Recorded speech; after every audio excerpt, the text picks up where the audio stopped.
Chair, we have quorum and we're ready to go. Thank you very much. Good morning, everyone. We're going to get started. So I'd like to officially call the meeting to order. The clerk has confirmed that we have quorum. And I want to start by thanking our federal and provincial partners. It's important to take a moment at the outset of this meeting to thank them for yesterday's announcement. The federal government, as you heard, will be contributing $10.7 billion to build transit in Toronto.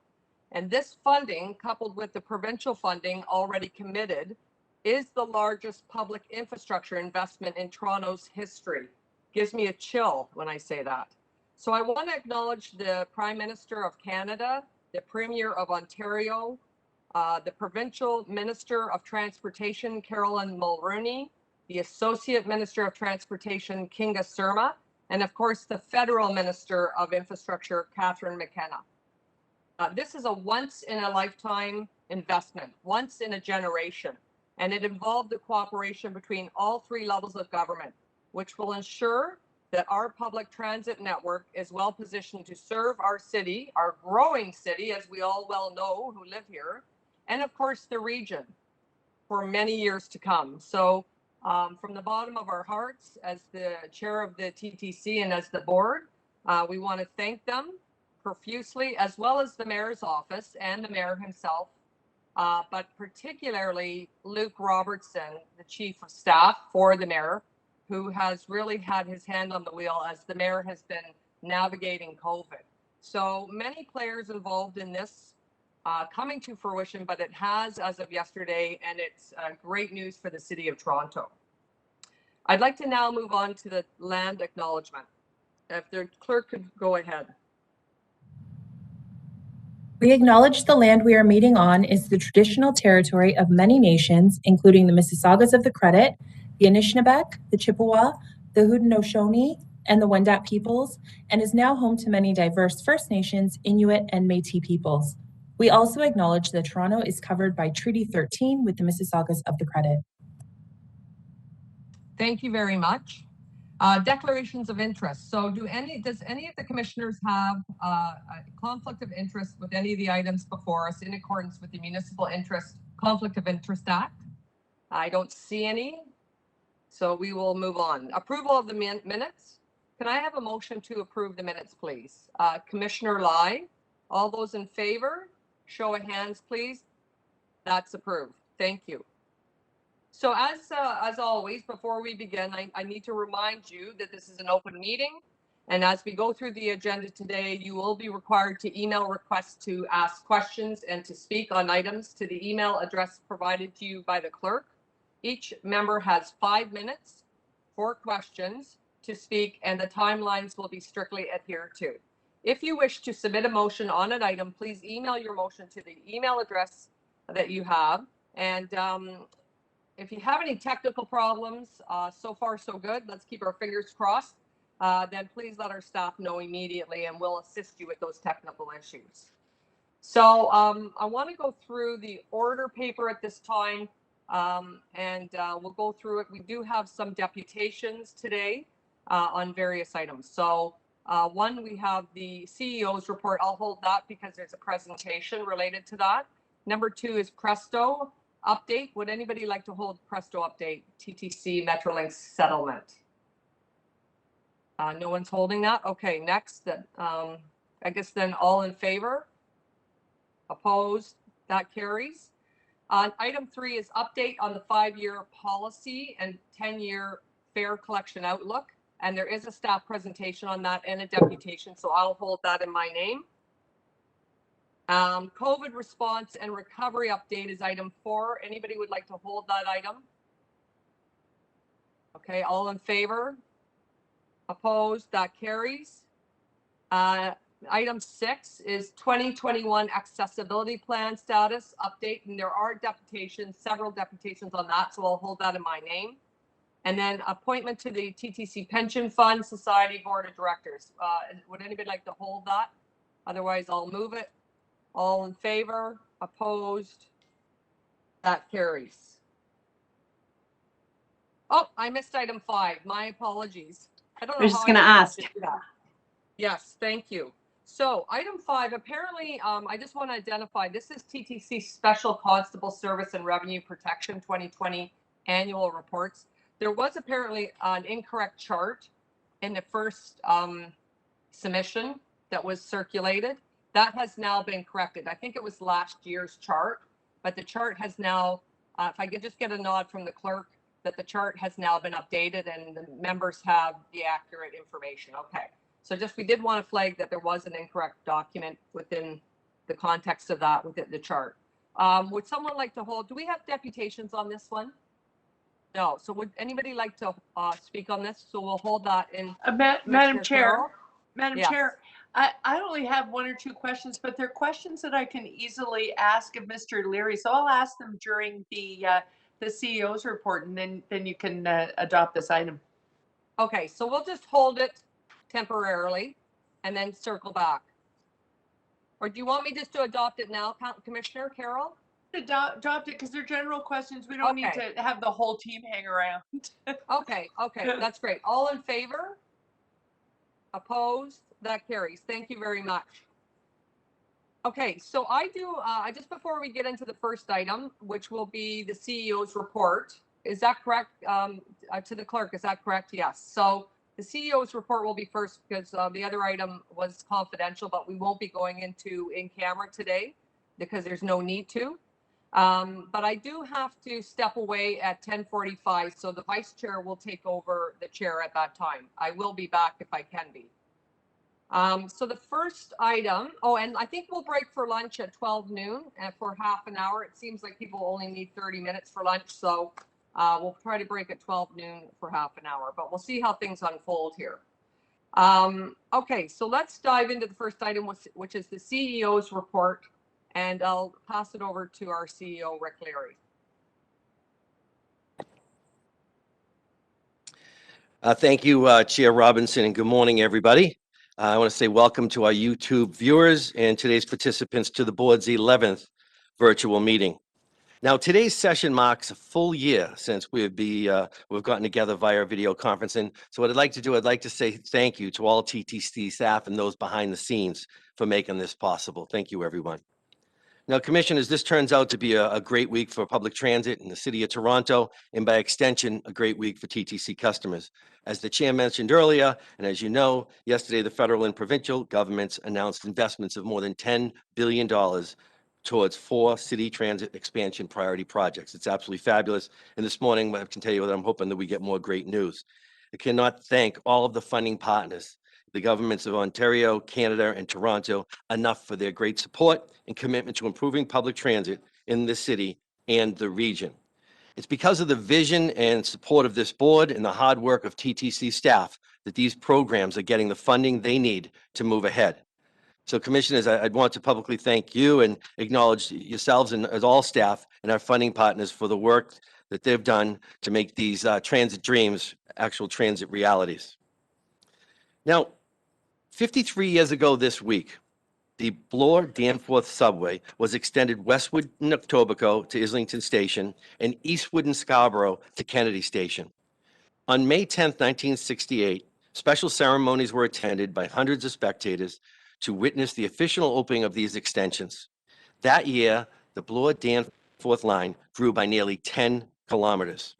Commissioners, as you know, the TTC marks its 100th year anniversary of being in service on September 1st of this year.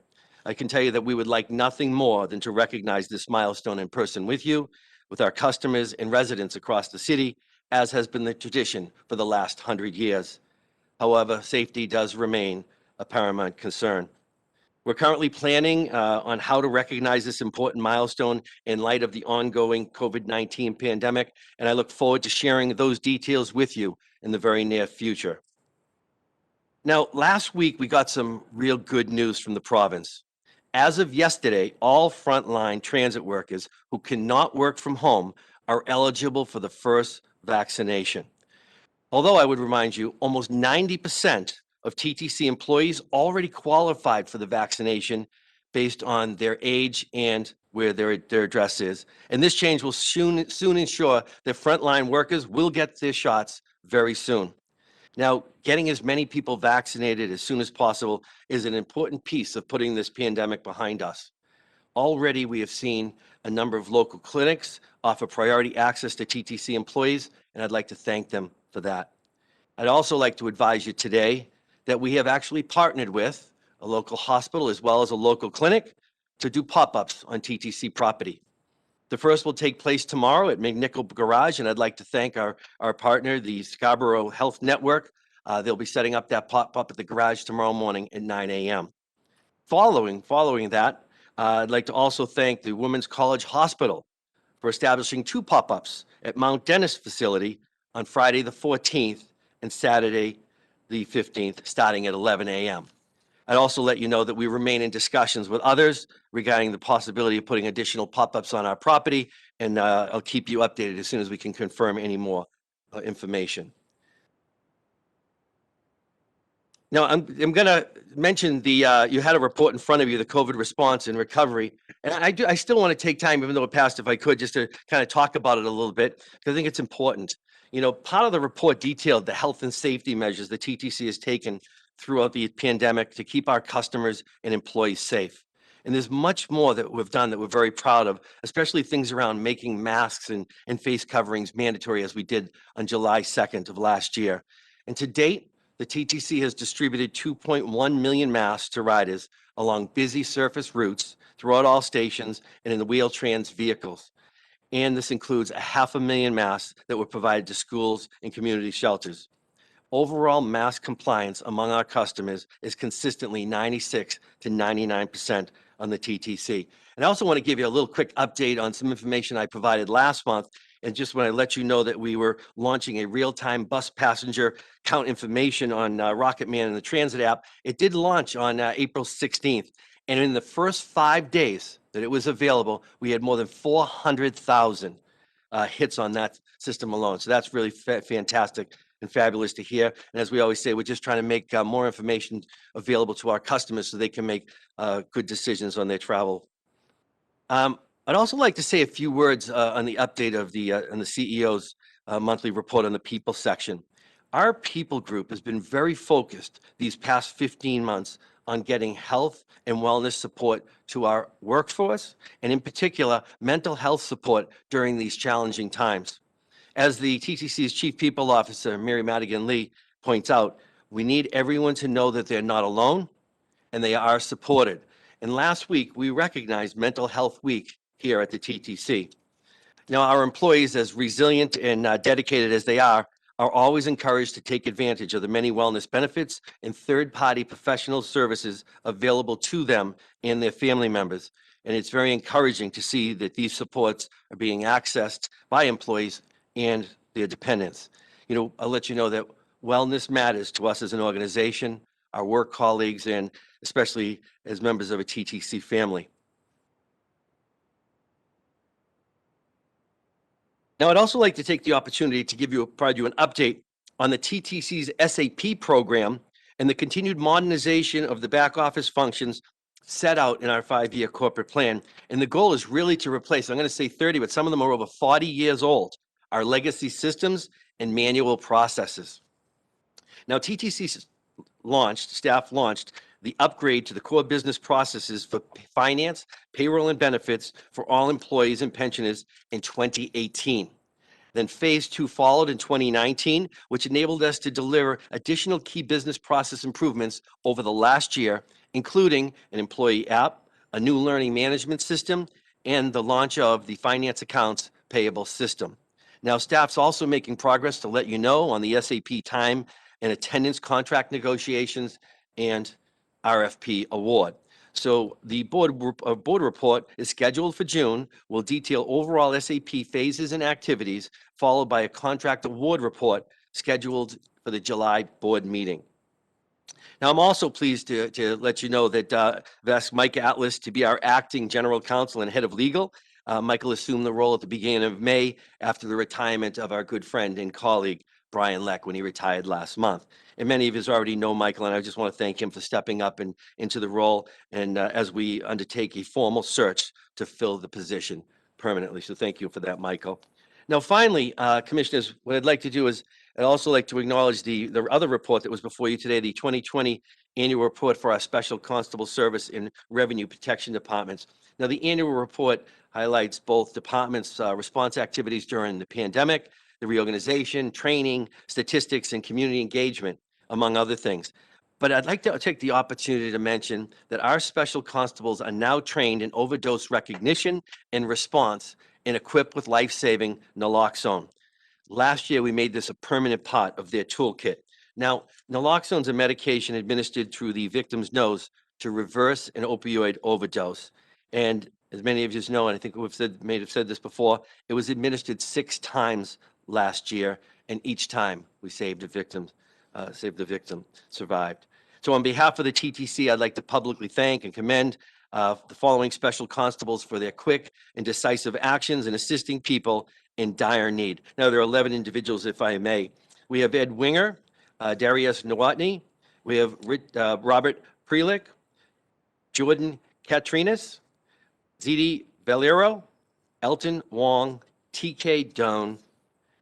We have Calvinder Dillon, Phil Roberts, Evan Taylor, and James Bingham. I want to thank them and all the special constables for the fine work they do out there day in and day out. It's not an easy job. So thank you. Chair, that concludes my opening remarks. I'll give it back to you.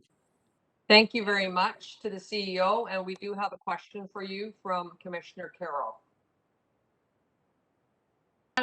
Thanks, Madam Chair. I'll ask my question about the special constables first, and it's touched on a little bit in the report, but I wondered if you wanted to make a sort of CEO statement about this.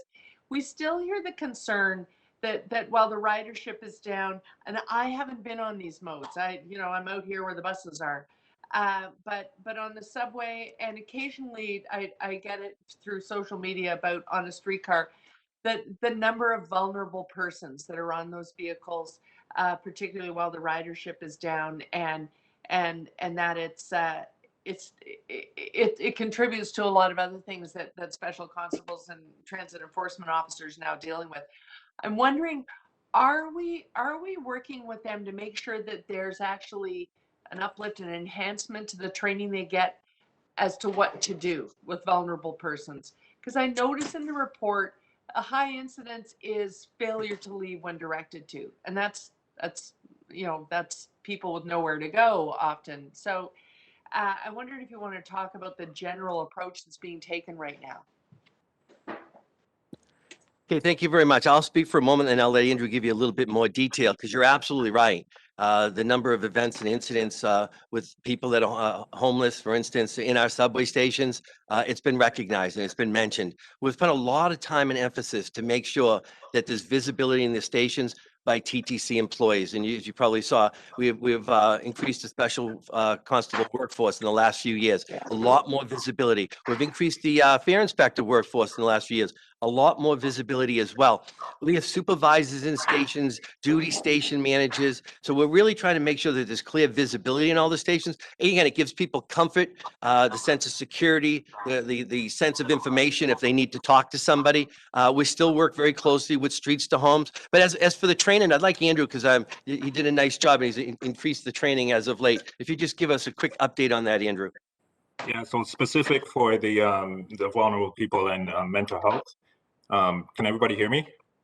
Mm-hmm. Okay. So what we've done is we reached out to CAMH, and they provided us with a proposal as to the training, right? And we wanted to make sure that the training was specific to the special constables and what we see in the field, right? Not just your general mental health training. So they gave us that proposal. We're sort of having that back and forth between us, and that training should be rolled out very soon, as we can get it sort of up and running. But that's our training with respect to that piece. So what's happening today? And if you're a either a TEO or a constable, and you keep seeing that same homeless woman seeking refuge around a certain station on a certain line, and you keep seeing them over and over again, today, do they have really the wherewithal to triage that and call for a kind of service that might get that person properly into shelter and off the system you know, with sensitivity to their vulnerable situation? Yeah, so we're working closely with Streets to Homes. So we do have a community engagement group within the Special Constable Service. So we're trying to get that budgeted, but right now we have 2 individuals. We updated it to 4, right? And those individuals Right. are working closely with Streets to Homes in order to sort of facilitate, hey, you want to come with us? We'll get you something to eat and that sort of stuff. We also Yeah. are working with a encampment group. We're working with a couple of other agencies from the city, including TPS, to sort of support, right? So what we want is visibility. Ideally, we don't want that enforcement piece when it comes to we want to sort of say, hey, we're just here to help, right? But Streets of Homes is our go-to, but we are sort of coordinating with Toronto Police, with the encampment groups and a couple other city agencies to coordinate our efforts with it. Okay, fantastic. My other questions, Madam Chair, were about the SRA funding situation between the periods, but I can ask that with respect to the specific item later if you want, or now. I think later that would be great. 'Cause we have a Okay, lot thanks, of Madam people- Chair. We didn't, Yeah, I think so. And we have a lot of people who have questions. So next up is Commissioner McKelvey, and then Lai, and then Lalonde.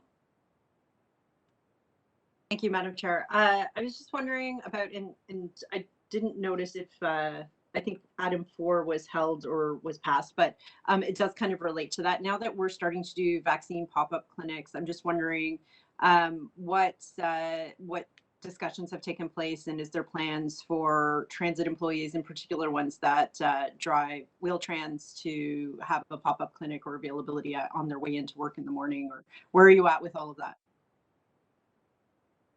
I'll take that through you, Madam Chair. We are in discussions with a number of other organizations and hospitals about doing additional pop-ups. We've been in discussion for, I'm going to say, 3 or 4 weeks on this, and the 2 that I just mentioned earlier actually came to fruition yesterday. So my hope is that, I spoke to the union president this morning. I spoke to a number of people. We want to get Wheel-Trans. We want to get some of the bigger locations, the Greenwoods, the Wilsons, right? Get as many frontline. But that's why when I did my initial and the CEO commentary in my opening remarks, we knew that through the phasing of the province already, close to 90% of TTC employees were already eligible. We're just trying to, top it off by get whatever we can do on the property. Great, thank you. Next is Commissioner Lai.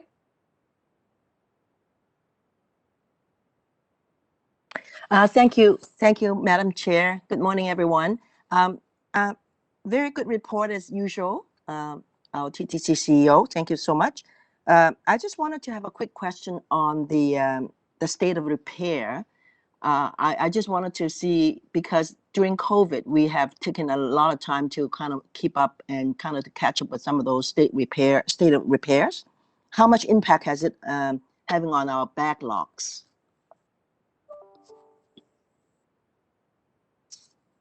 Monica, would you like to take that?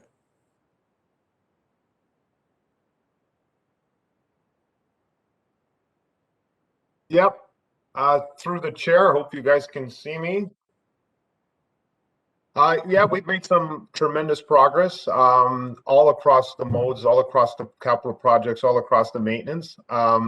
So depending on the activities that we've done, we can kind of break down in terms of the savings that we've made. But a couple of things that really come to mind is all the cooperation that we received from all the groups last year. For example, we were able to advance the ATC construction by up to 4 or 5 months to kind of give us a little bit more leeway, a little bit more time on the testing end of things. That's one example. The last example is the 10-day or the 11-day closures we did. We replaced 13 switch machines, which in past years has been pretty much an entire year's worth of work. We did work in terms of installing turnouts, which the turnouts are basically switches and alternate paths to get from the main line to the yard.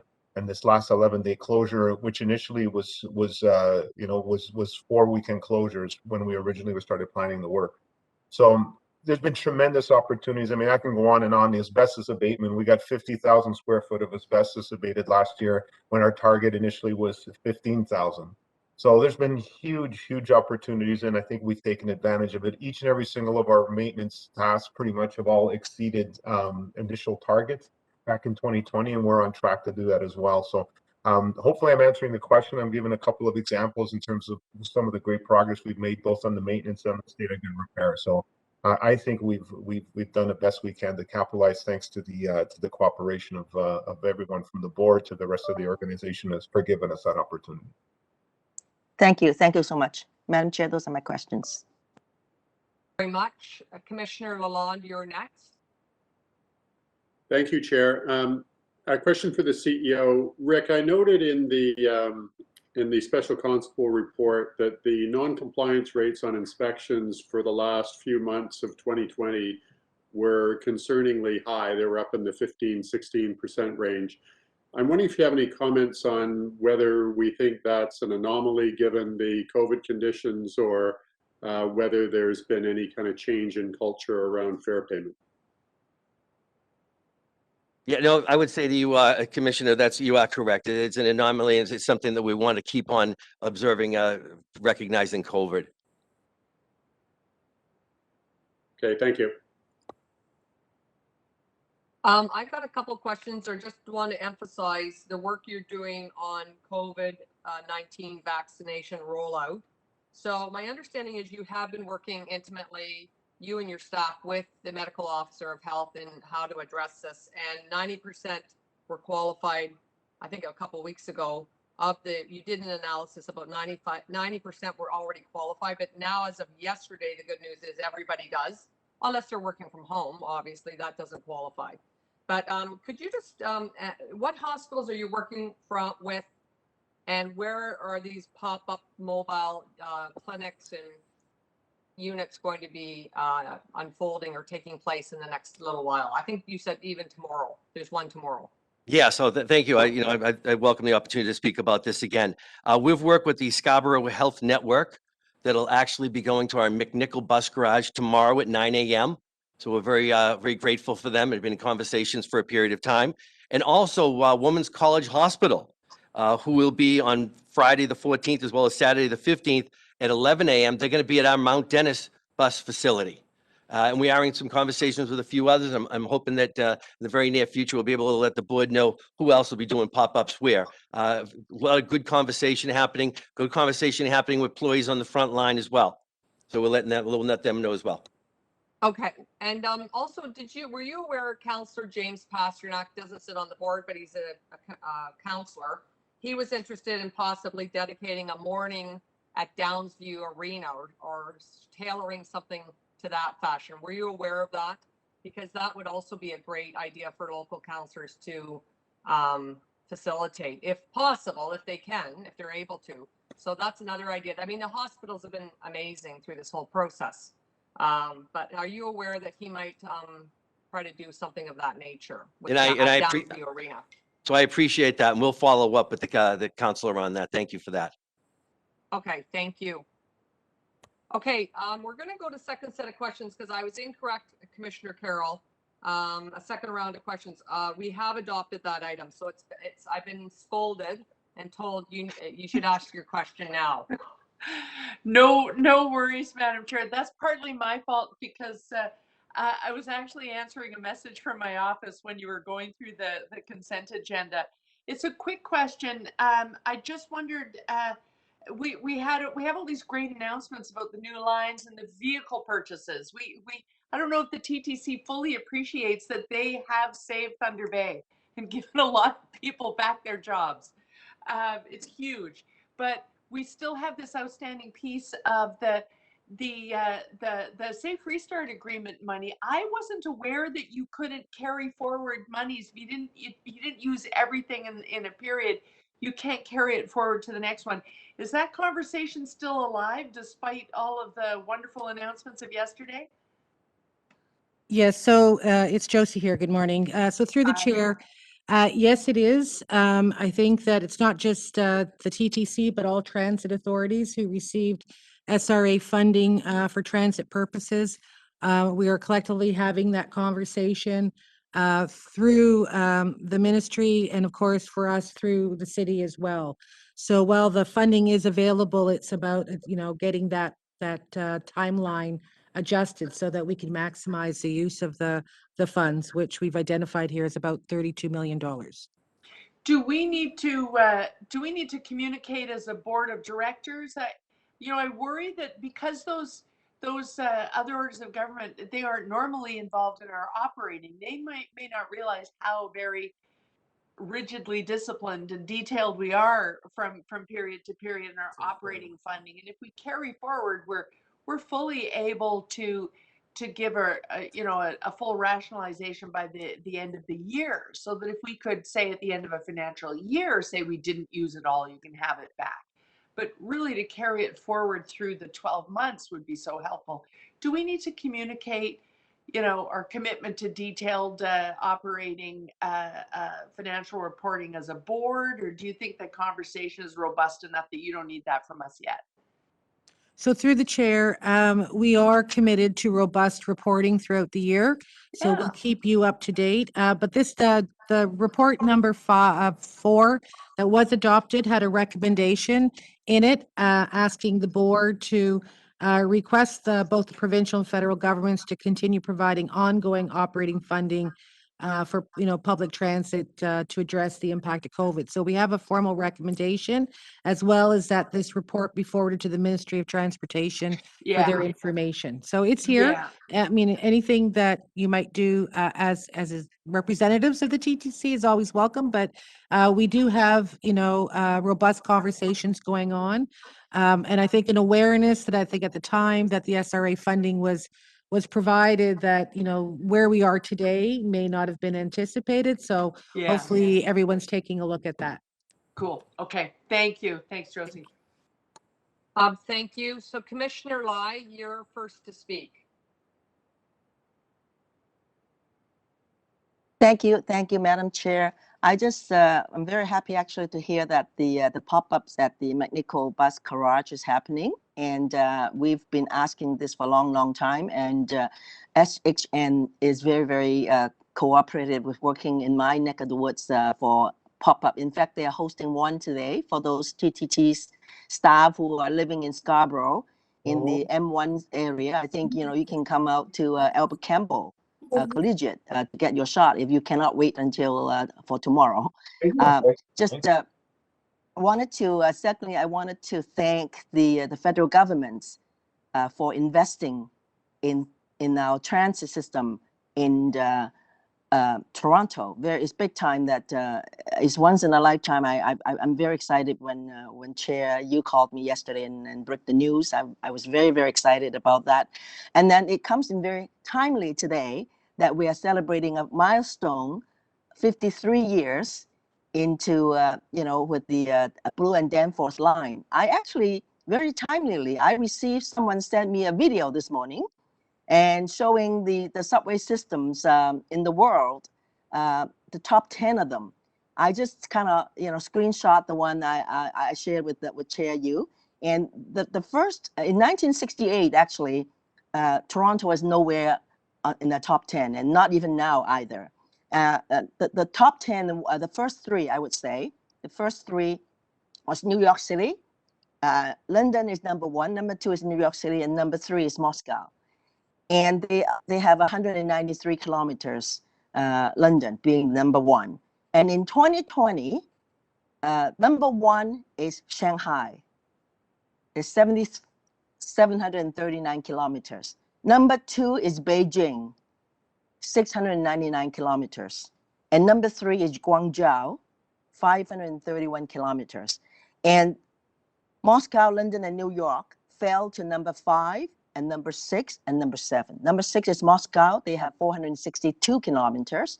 Number 6 is London, 436 kilometers. And number 7 is New York City now, it's 422 kilometers.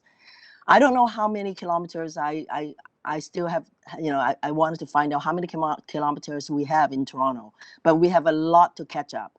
And if we wanted to be a world-class city, we have a lot to catch up. And I hope that we're going to build transit, continuously, and for our next generation. If we wanted to be a world-class city, we need to continue to build transit, and it's very important. When there's economic growth, there's transit. When there's transit, there's economic growth. So I just wanted to congratulate and thank you, for our CEO and the entire TTC staff team in working tirelessly during the COVID pandemic. And I hope, we're at the end of the tunnel. Thank you, Madam Chair. No pun intended, I'm sure. Okay, so I don't have any other speakers, so I'm just going to say just one. Oh, you want? Okay, Commissioner Sorry, Carroll, go I ahead. sent my email to Chris Ann a little late. Oh, okay, she must be slacking off. Go ahead. Never. She would never do that. Thank you, Madam Chair. Madam Chair, I just wanted to well, first of all, I'm going to add one that I hadn't planned on speaking. I appreciate Councillor Lai's remarks, but I'm going to remind, just in case, because they want to see how grateful we are, just in case the federal and the provincial governments are listening, I'm going to remind them that one of the key principles of expanding subway systems, and most of the subway systems that the Councillor Lai named, the ones that I've been on in that list, they all followed the same premise. That if you're going to grow your system, your base system that exists today also has to be in the top 10. If you're not properly funding and maintaining the system they're riding today, then you're building a new line for riders that won't be there. And that's why there has to be a balance of exactly what we saw yesterday. Yes, we've got commitments on the new lines, but the commitment to buy vehicles for the line that exists today, so that we're not just running up and down those lines with buckets of tin 10 years from now, that to me is the bigger part of the announcement. That's the part that Madam Chair is going to express gratitude about today. It's actually that big vehicle order is going to drive the economy of Ontario. It's a huge thing, and it can begin to have its economic impact much sooner than just building the new lines. And it ensures that there will be a returning ridership in the recovery, and a returning ridership that will want all the new lines, the Ontario line, the Scarborough subway, and so on and so forth. So I'm really excited about this extra part of the announcement. It's certainly what MTR does in Hong Kong. The base system has to be fabulous, or there's no point in building new lines. And so it's to that end that I was asking my questions this morning about vulnerable persons seeking refuge in the system. We have to be sensitive about how we deal with that, but deal with it we must, because for some people it is a real impediment to coming back to commuting every day, even if they are returning to work. It's part of the reason why I moved the motion about studying the impact that ride sharing is having on us. Because if your trip is a short one and you can grab an Uber instead, and you're nervous about what is happening on the higher order transit vehicles, and many women in work are, then we're going to lose that ridership forever. It'll be the long journeys in the bus system that drive us, but the most expensive parts to run are, of course, the subway and the streetcar networks. And so we have to sensitively, but with real energy and purpose, deal with that issue that we have of vulnerable persons seeking refuge in and around our stations and on our vehicles. The City of Toronto has 20 emergency shelters open to help tackle that problem. We're building modular housing as fast as we can to get permanent housing solutions for them. But I was really heartened to hear that we're doing all we can to make sure that our constables and our TEOs know how to deal with that situation, in a triage approach, in a sensitive approach, so that we can deal with it without losing people's faith in them and the role they play on the system. Shout out to Mr. Leary and to the Special Constable TEO unit for the work they're doing in that regard. Thank you, Madam Chair. And I'll just conclude by thanking the hospitals. We cannot thank the hospitals enough. They've been phenomenal in the city, literally phenomenal. And again, they're stepping up to help our TTC employees get vaccinated. The staff, the HR team, that's not the term anymore, it's the people's group. as well as Rick Leary, the CEO, have been diligent about this and really working closely with the medical officer of health. But again, you know, they just pick up the phone and call us and want to help. So it's just, no, I can't say enough about the hospitals in this city and what they've done. That story will never be fully told, but as local city councillors, we know. And as citizens, we're learning that they're saving us. So again, thank you to both Scarborough Health Network and Women's College Hospital for stepping forward to assist us with ensuring our TTC employees and workers are vaccinated as quickly as possible. And some of them will be vaccinated tomorrow morning, 8 a.m. So, 9 a.m. So that's great news. So thank you. And we're going to, we don't need to move that, I don't think. Do we need to move that? Or we can move on? We do? All in favor of the CEO's report? Yep. Okay, all in favor? Against? Is anybody against it? I can't imagine that anybody ever would be. All right, that passes.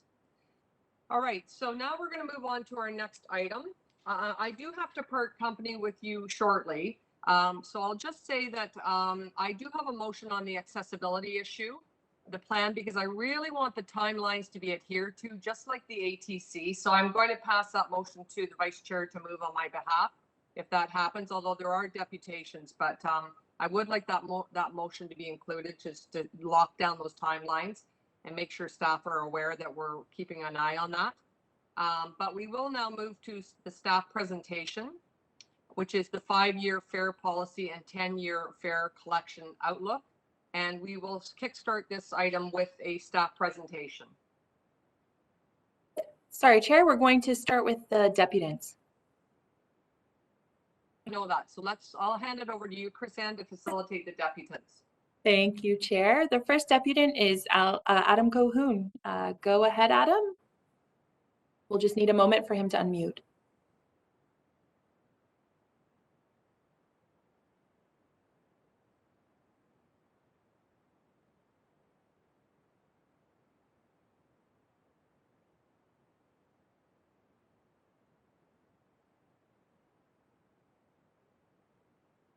Hey, yes, this is Adam Cahoon, and I the TTC writers have held an accessibility town hall on the 5-year fare policy. Some of our top concerns are that with the Shoppers Drug Mart being the only agent, particularly during COVID, Shoppers Drug Mart has been very ableist in saying because of COVID policy, they cannot help individuals with disabilities in the ways they actually were helping us previously during COVID, and that has caused some pressure issues. The other concern is we heard a lot of individuals saying, I still have loads of tokens. What am I supposed to do with these tokens? So even now, an update on what's gonna happen, because some are worried that they're gonna turn into that old jar of pennies they find in the back of the closet, which is problematic. The next concern is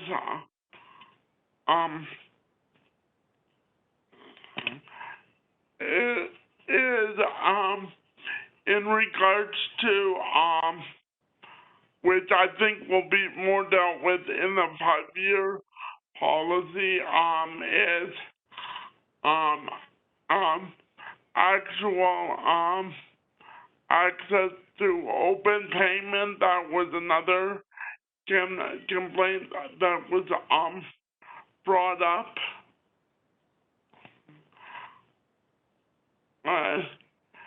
And the last one, which is both an accessibility and presto issue is with the fare gate, some individuals with limited range of motion are still finding it hard to get the car close enough to the fare gate. And we were told many years ago that was so that there was an accidental tap of other people's cars. But now with the 2-hour fare barrier, some of those concerns, or the 2-hour fare limit, some of those concerns about mistapping other people's cars could probably be actually eliminated, and maybe the range to how they tap the card could be properly adjusted. And other people were worried about increment of loading the card, limited access to places for loading the Presto card, because they don't have access to credit or even Visa debit cards.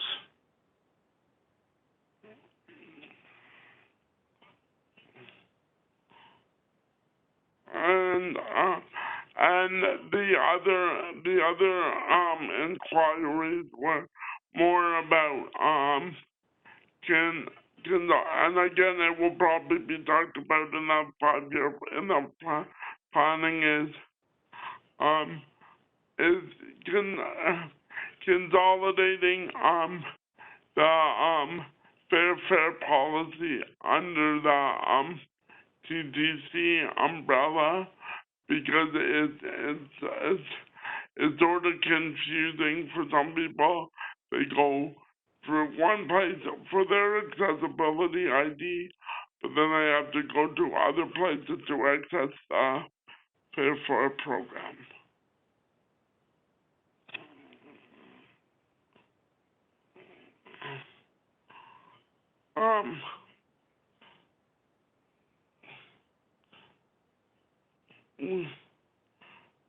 We need, and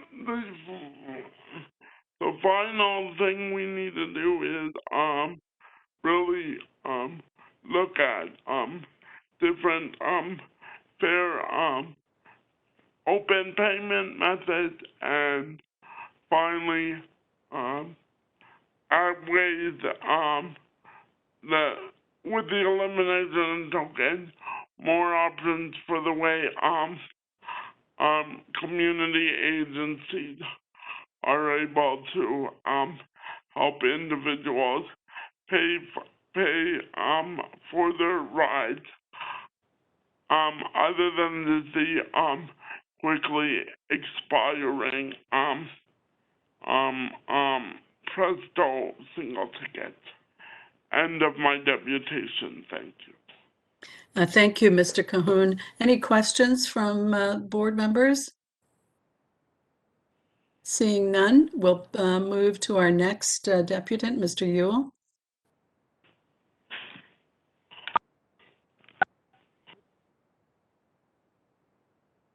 Hi there. First slide, please. Attachment number 1 on this report says the price of a public transit should reflect the customer's ability to pay, minimizing costs as a barrier to travel wherever possible. Well, Madam Vice Chair, in the business world, the phrase customer's ability to pay usually translates into how much we can hose our customers before they stop being our customers. Don't believe me? Take a look at our housing and rental market, or Google the phrase and see what shows up. Next slide, please. This corporate mindset of a customer's ability to pay leads to conflict with the value for money model we should have at the TTC. Next slide, please. Remember that a Toronto Fare monthly pass option takes 10 more trips to break even than our standard pass. Next slide, please. Our ridership numbers suck right now. To get our ridership numbers back up, we're going to need to rebuild the better way better. Next slide, please. I have the ability to pay for a can of beans at a no-frills price, as well as the ability to pay for the same can of beans at a Longo's price. Well, I have the ability to pay the higher price. I don't have the willingness to. Next slide, please. 34% of our former ridership have the ability to pay right now. But what about the other 66% of our former ridership? Next slide, please. Are they willing to pay a Longo's price for our no-frill service? Next slide, please. On Go Transit is a full price for the first 35 trips and decreases to 0, working out to about 35.67 trips to break even. Next slide, please. Fixing the price point of our monthly pass is vital to the fiscal success of the TTC. The sooner that this is done, the faster our ridership numbers will return to pre-COVID numbers. Next slide, please. We can do both fare options for the next TTC's budget. Presto has the software infrastructure right now to do this. Customers would be able to choose from, next slide please, a set price if purchased at the beginning of the month of 32 trips to break even, or a pay-as-you-go option using the existing fare Go Transit uses, while maxing out at 35.67 trips per month. Next slide please. As to the rest of this report, next slide. If I were to mark this report, I would say that it has some corporate cultural biases in it. I would also mark it as incomplete. It does not present facts well and misses the overall goal of the report. Next slide, please. Presto is not perfect, but the TTC is not without fault in this matter either. Next slide, please. For far too long, the TTC did not encourage the reporting and tracking of malfunctioning Presto readers. Next slide. If the customer doesn't let the vendor know what the problems are, the vendor can't fix them. Next slide, please. This report is also missing a few key numbers, specifically 5, 6, and 3. The new 3, not the current one. Next slide, please. Toronto got a fully funded Line 5 and Line 6 because, in part, the TTC agreed to take on Presto as its fare collection company. Next slide, please. This TTC board has Scarborough or Scarborough adjacent city councillors on it. So I shouldn't have to remind them that. Next slide, please. If the province wants a certain transit technology, you're going to get it, whether you like it, want it, or even need it. Next slide, please. We should look at partnering more closely with Presto, possibly leveraging our expertise to get a lower operational cost on our next Presto contract. Next slide, please. Funding for Lines 7 and 8 is likely to be contingent on renewing our contract with Presto. After all, remember the golden transit rule. The politician who has the most gold makes the rules on what transit can be built. Thank you. Thank you, Mr. Yule. Any questions for our presenter? Seeing none, we'll move. Are there any other deputants present? No, thank you. So I think we've got a staff presentation. Angela Gibson, are you up? Are you with us? I am. Yes, I am. Right. Thank you. I'll hand it over to you. Thank you. So today I'm going to share with you the work of our first multi-year fare policy at the TTC. This is our blueprint for all things related to fare policy for the next 5 years. This work will also deal with the recent motions on senior concessions, and this work is in partnership with York Region Transit. The fare policy and the fare collection outlook will steer our respective organizations to establish good policies that are grounded in equity, accessibility, and transparency. And to build on what the deputant, Mr. Calhoun, shared with us, it's all of those equity issues that he raised will be included in this work. Next slide, please. So in terms of the overview of this presentation, I'm going to present to you some of the timelines and our phase-in. I will speak to you about the emerging insights coming from the fare policy stream. And Michelle Picard-Cousins, our manager of fare policy, will speak to the results of the RFI that was issued earlier this year, as well as the work that we've done with our peer agency review. Next slide, please. So the basis of this work is grounded in a problem statement that identifies that we have a high reliance on fare box to recover cost on transit. And we recognize that there is an opportunity to extend our fare policy to build economic growth and well-being for all.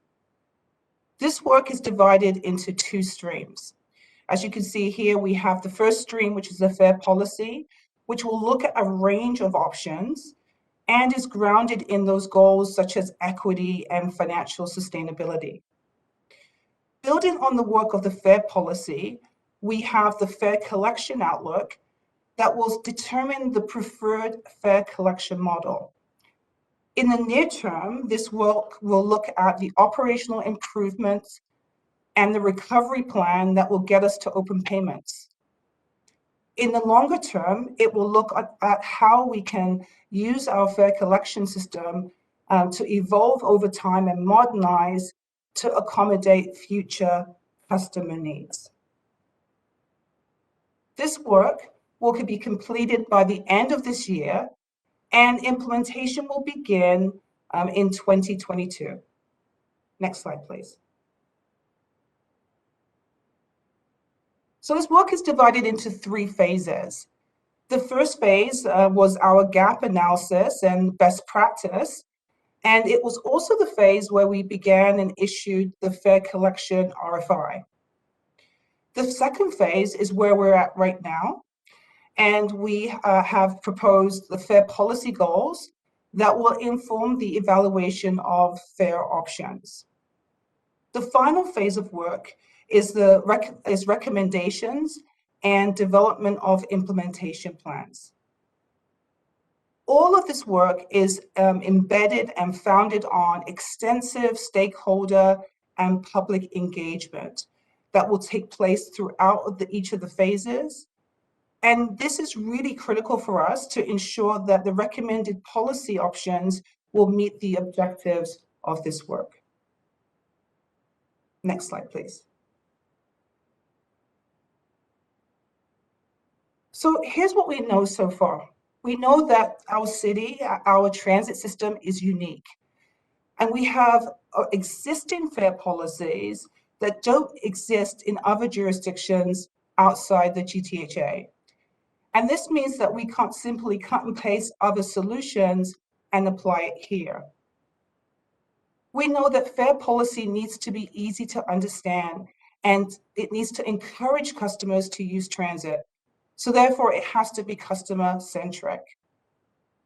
We know that the distinctive free body transfer that enables customers to travel throughout the city on any form of our services in one continuous trip is key to making our system equitable.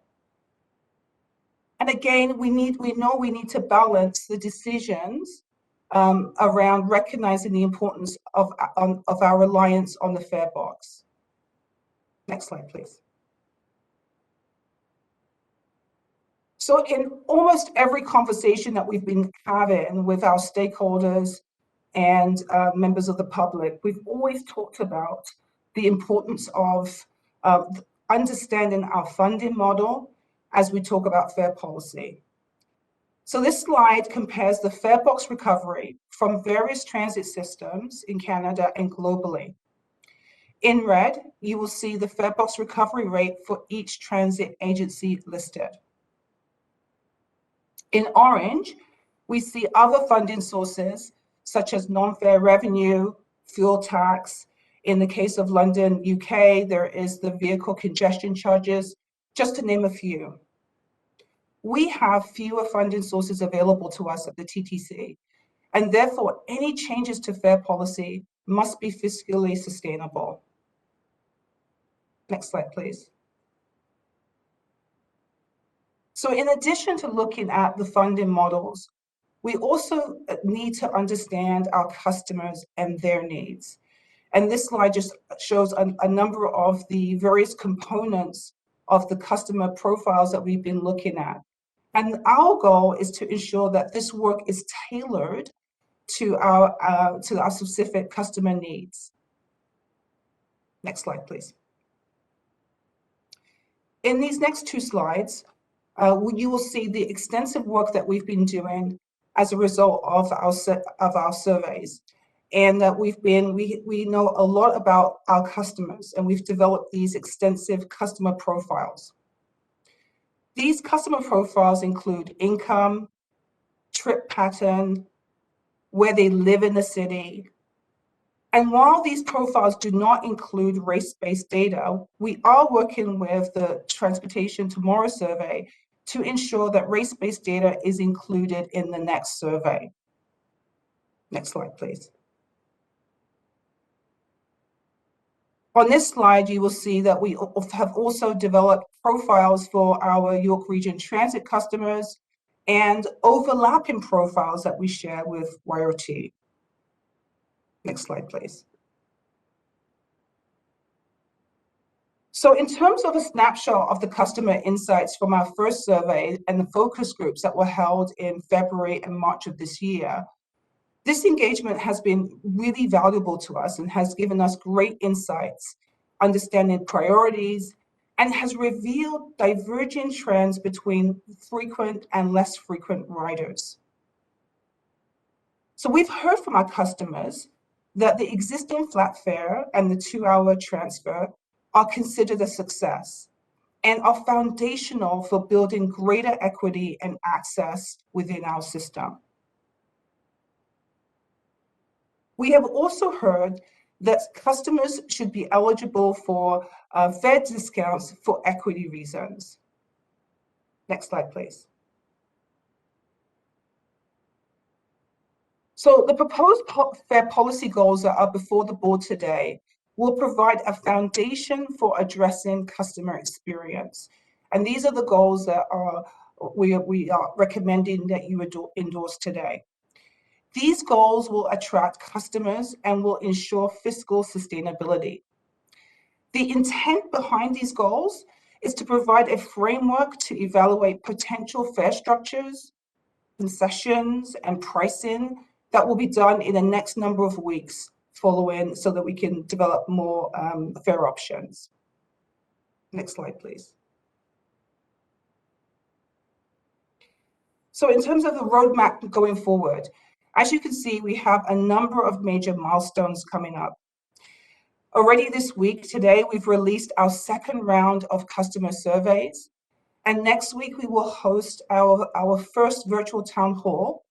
And that will help us discuss the in-depth policy goals that were before you in this report, as well as the various fare options. We know that in the absence of a multi-year fare policy, we've allowed the constraints of technology to guide the decisions around fares. And this work is looking to change that. It's for this reason that we have said we must allow the policy to lead the technology. So at this time, we're going to have Michelle Picard-Cousins. She's our manager of fare policy, who will provide an overview of the results of the RFI that was issued and the peer review agencies. Michelle. Thank you, Angela. Next slide, please. So this timeline is outlining our steps we're using to develop our outlook, and that is a 1-year period where we are coming at varying times through the year to you, to the board, and we will finish in November of this year, and the implementation timeline on the far right. As Angela said, it is key that our fare collection outlook is developed and guided by a 5-year fare policy, and it is illustrated on the blue arrow in the bottom of this chart. The outlook will look in the near term at operational and customer improvements and a recovery plan to get us to open payment. And in the long term, how fare collection will mature and modernize to accommodate future customer needs. As Angela also said, in the first phase of this work, we conducted peer reviews where we asked our peer agencies insights on their fare collection implementation, innovations, and governance. We also issued a request for information where we asked vendors their insights on the fare collection technology landscape and future innovations. Next slide. Our peer review was focused on comparable size agency and who has successfully implemented innovation in fare collection. This table shows the product types, fare media, and automatic fare collection features each agency has either implemented or is planning to implement. You will note that all peer agencies already have stored value cards similar to the Presto card, and are moving to open architecture, which allows for flexibility and enables integration with third-party systems.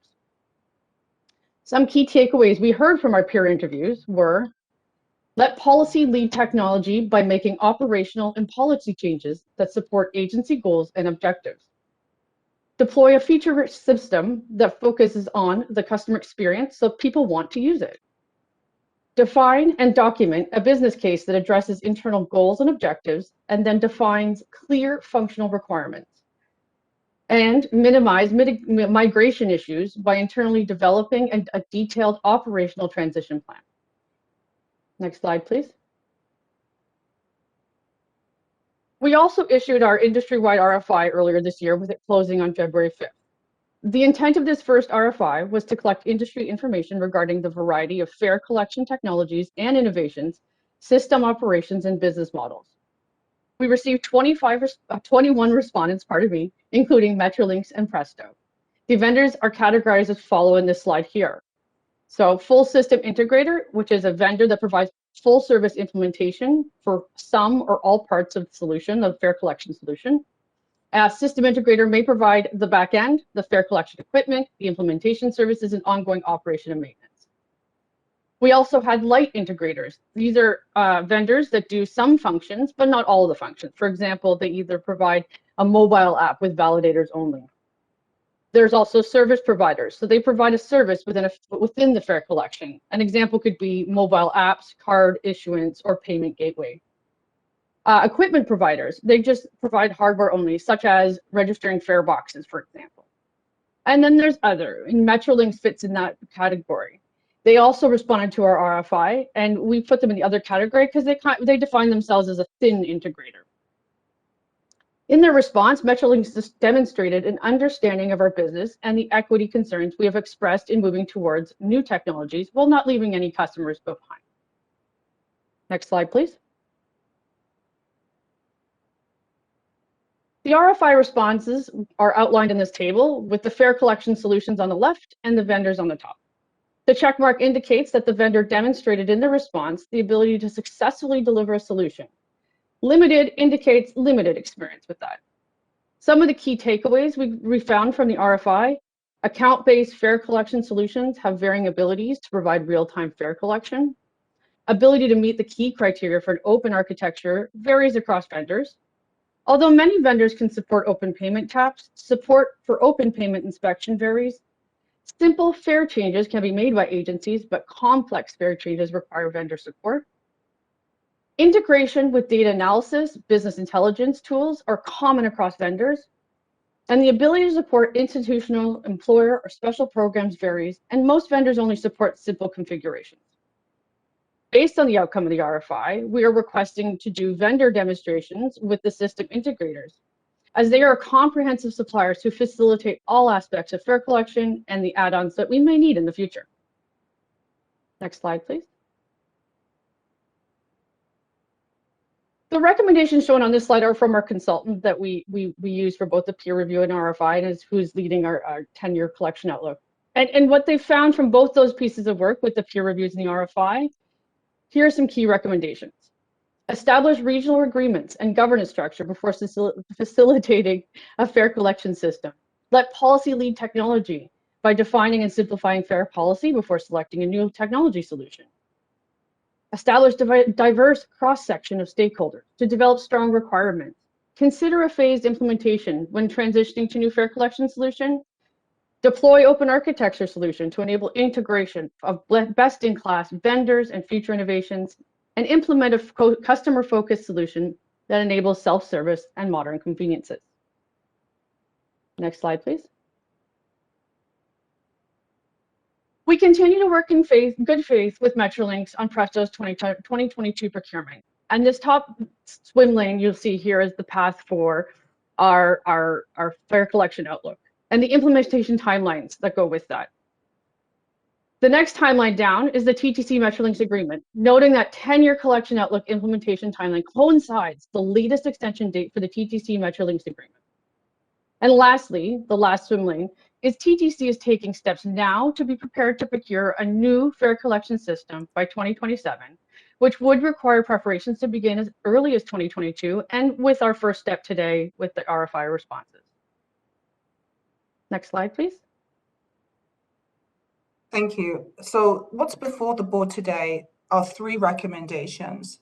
The first is to endorse the fair policy goals that we've identified in the report. And as we presented today, these fair policy goals will really be the lens by which we evaluate future fair policy options. The second recommendation is to receive the results of the RFI and the peer agency reviews. And that leads to the third recommendation, which is to proceed with demonstrations with the system integrator vendors on or before the July board meeting. Thank you for your time. Thank you. We've got a number of questions, so we'll move to those. And Commissioner Lai, you're up first. Thank you. Thank you so much for the very comprehensive report, Angela, and the other staff, Michelle. I just have a few questions here. It seems like we're doing 2 things concurrently on that report. And one is that first we are doing, we're talking with Metrolinx, read the Presto and the 2022 vendor decision. And then we have a separate process, which is later. So when do we make a decision on whether to stay with Metrolinx or to go alone? Like if we're going to stay with Metrolinx on that, on the Prestos. You understand my question? I do. Yes. Kathleen, are you going to answer that question? I'll take a shot, Angela, and then if that's all right, through you, Madam Chair. Of course, we're aiming for the end of the Presto contract, and we need to make a decision by 2024. And so the next couple of years, as we work with Presto and continue on our own investigation about finding a vendor for ourselves, we'll start to understand whether or not they can begin to meet our expectations. Angela, I don't know if you want to add anything. Yeah, only that we're continuing to work with Presto and Metrolinx in good faith, and we're working, as you could see in the presentation, the first part of this work is to really develop a recovery plan to get us to open payments as quickly as we can, and that's working with Presto on that. And then, you know, following if this is our plan B, if we need to be able to go it alone, but that's the first path at least. We do need the provincial approval to go along, do we not? Have we been speaking to them, or how is it going to unfold? Through the chair, I think it's a little premature for us right now to be beginning any of these negotiations. As we said, we're really working in good faith with Presto to ensure that we get to open payments as quickly as we can. And there's still a lot of unknowns because this work hasn't been completed yet. So I think, as you know, the timelines we showed you in this presentation, we intend to come back to the board in July, September, and then finally in November, and we'll be able to provide you with some fulsome understanding of that path and how we can get there. And if I could, through you, Chair, it's Rick Leary. I'd just like the council to know that I have had conversations with other levels of government regarding what we're doing in parallel. You know, the CEO of Metrolinx and I have a lot of conversations on this topic. You know, it's just a plan B, just in case. We're waiting for a recovery plan from them now. There's a number of outstanding items, as you're aware, when it comes to the Presto delivery, and they're putting that recovery plan together for us. And we share this information. My hope is that we don't have to go out, but we want to be ready should we have to. I see. Okay, my next question would be on, in the report, it make reference to York Region integration. What kind of are we doing it with them with a potential maybe joint technology, and how is it gonna work, and what is at present, what do we have with them? With York Region. Yeah, through the chair. So essentially, they're our partners from the very beginning, and as we are developing our new fair policy, they too are going to be developing a new policy that they'll integrate. And then the learnings that will be coming out of the fair collection work will also contribute to the decisions that they need to make in the future. So it's a partnership because we do share a subway system with them. It's also, and so there's a number of different fare policies that we have to kind of reconcile between our two transit agencies. We know that the other 905 transit agencies are also interested in partnering with us on this work, simply because we have a number of cross-boundary relationships with other transit agencies. So this is going to have broader implications to them too. Okay, my final question would be on your presentation. I noticed that only London, UK has been used as, you know, as the comparison that you're doing, other than places in North America. I haven't seen any international cities. You know, I was referenced to some of these big cities. They are in Asia. Is that a reason why we do not compare those cities? Through the chair. So that's a great question. So in this work, in the peer agency review, we've limited the conversations to North American examples, primarily because they have made a transition into some more advanced technologies recently, and they have similar governance models to us.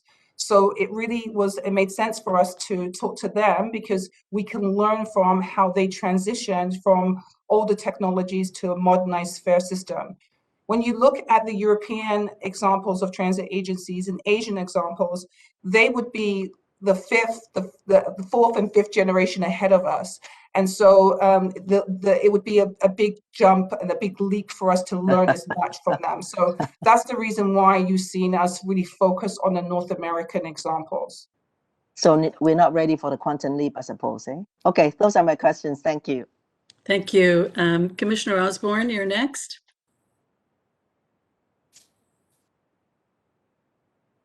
Yes, thank you, Madam Vice Chair. I had a question about the other neighboring 905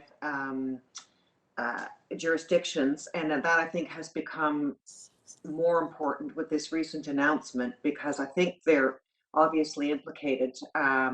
So are we, you said they're interested, is there any plan to draw them in a more meaningful way in these discussions? Because I think obviously, for better or for worse, we are going to be hand in glove on some of this. Through you, Madam Chair, we have regular meetings with the 905 partners, especially the ones who are directly on our boundaries, through a transit leaders forum that meets every month or so. And so we've presented all of our work to them. Durham has told us that they are watching our work and they would like to join in when it's appropriate. We're already partnered with York, and Mississauga and Brampton are also very interested as well. So we will partner with them. Yeah, I think, it's a reality. It seems to me that this is the way to go. So thank you. My second question is about the report that you gave us identified one of the shortcomings or the challenges, let's say, with moving from a card-based technology relates to fare evasion. And that it is just a lot trickier to track something once it's into the back end. So I know, just for the record, that it's a fairly big problem, obviously already for the TTC on a number of levels. But I'm wondering if there's anything out there that you've seen in the technology that might help us before we get to, having to verify if fares have been paid and so on. Michelle, are you able to answer that question? I think it's around open payments. Yeah, thank you. And through the chair, I think I understand your question, if you don't mind me repeating it, is that evasion and fare collection, and is there anything where you don't have to validate your fare? Pardon me. No, what I was wondering is if there's anything, they say that it's much easier. You can read a card, our inspectors can go on and read the card and see when the last fare was paid. That's harder to do in the open payment environment. And so my question is there something relating to this new fare technology that might help us before we get to that stage? If there's, I don't know, there was some, I don't know. Anyway, that's why I'm asking the question. Great, thank you. Thank you for repeating it through the chair. Yeah, I think there's new technologies when it's coming to open payments and inspection. There's things, but it hasn't yet been implemented as far as I understand it from when we did our RFI. So there's things coming, but no one has implemented them as of yet. Thank you. Those are my questions. Thank you. Commissioner Jagdale, your turn. You're up next. Thank you, Madam Chair. Michelle, Angela, thank you so much for the presentation and for walking us through that. I've got a couple of questions, the majority of them relating to the fair policy aspect and the latter questions relating to the RFI response and the consultation that we engaged in. The first one is around some of the options you mentioned, and I know that there's going to be this exhaustive analysis on all types of fares, but is there any research that we can rely on to sort of knock out some of the options that just might not work for a city like Toronto? For example, having a metered fare system might actually present more social justice issues than it would actually be beneficial to the city. Have we thought about just immediately closing some doors on some options? Through the chair, that's a great question. You know, part of the themes that I'm hoping that we've communicated with you today is that we already have a strong foundation when it comes to many of our aspects of fare policy. You know, the flat fare, for instance, is a great foundation for equity in our city. And so, you know, for us to recommend eliminating the flat fare, I think would go against the tenets of this work. The 2-hour transfer is another piece that we know we want to be able to keep. And I think we've heard that from the public. So, you know, yes, there are probably some while we're looking at the full range of fare options in the future, I don't think we want to put our customers worse off than they are today. So I think there are some things that we probably will go through when we go through the analysis. It's unlikely that they would continue into the short list. I hope that answers the question. Yeah, no, that's fine. My second question is around the proposed fair policy goals. Has there been any conversation or discussion on what I'm calling an eighth goal within the world of customer around value for money? And the only reason I suggest that is to try and be as exhaustive in this analysis as possible. We know based on mass transit analysis as well as community consultations that happen all over the world that people, if given the opportunity, if the amenities exist and if the customer service as well as the actual value exists from what they're getting from a product, whether it be transit or any other direct consumer business, people are willing to pay more for that, assuming that the amenities actually do drive value. Is there an opportunity to do some work on understanding that value-based analysis, or have you ruled that out? Is that going to be somewhere within the 6 different customer goals? Like how are we incorporating that? Through the chair, I believe the value for money statement would be part of the community bucket that we've identified. So in maximizing benefits, you know, looking at what we can do to increase value and make sure we drive in ridership and value through what we're delivering. I'd like to believe that the service that we provide today, the 10-minute service throughout the city, it does provide that value. The CEO report today identified that we are looking at a pilot in terms of public Wi-Fi. Again, that's driving value. So I think that the service we provide addresses that, but I think that same statement can be included and is included into that existing fare policy. Okay, cool. My last 2 questions around the RFI. One, has the consulting agency pointed towards any recommendations for those integrator potential providers? And the second question is there a way for us to just like on our own pilot an open payment system and just to like see if it works, if it doesn't work? Can that be done external to going through this process and maybe find a way to work with these providers outside of our procurement strategy to make it happen? So through the chair, we in terms of the question that you had about open payments pilot, that's a little challenging for us to go through that. We would have to work with Presto, and in doing open payments, because one of the things that we identified is our system has a free body transfer.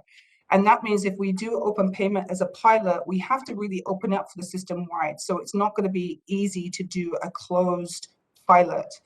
But we will continue to work with Presto to ensure that we can make that happen as quickly as we can.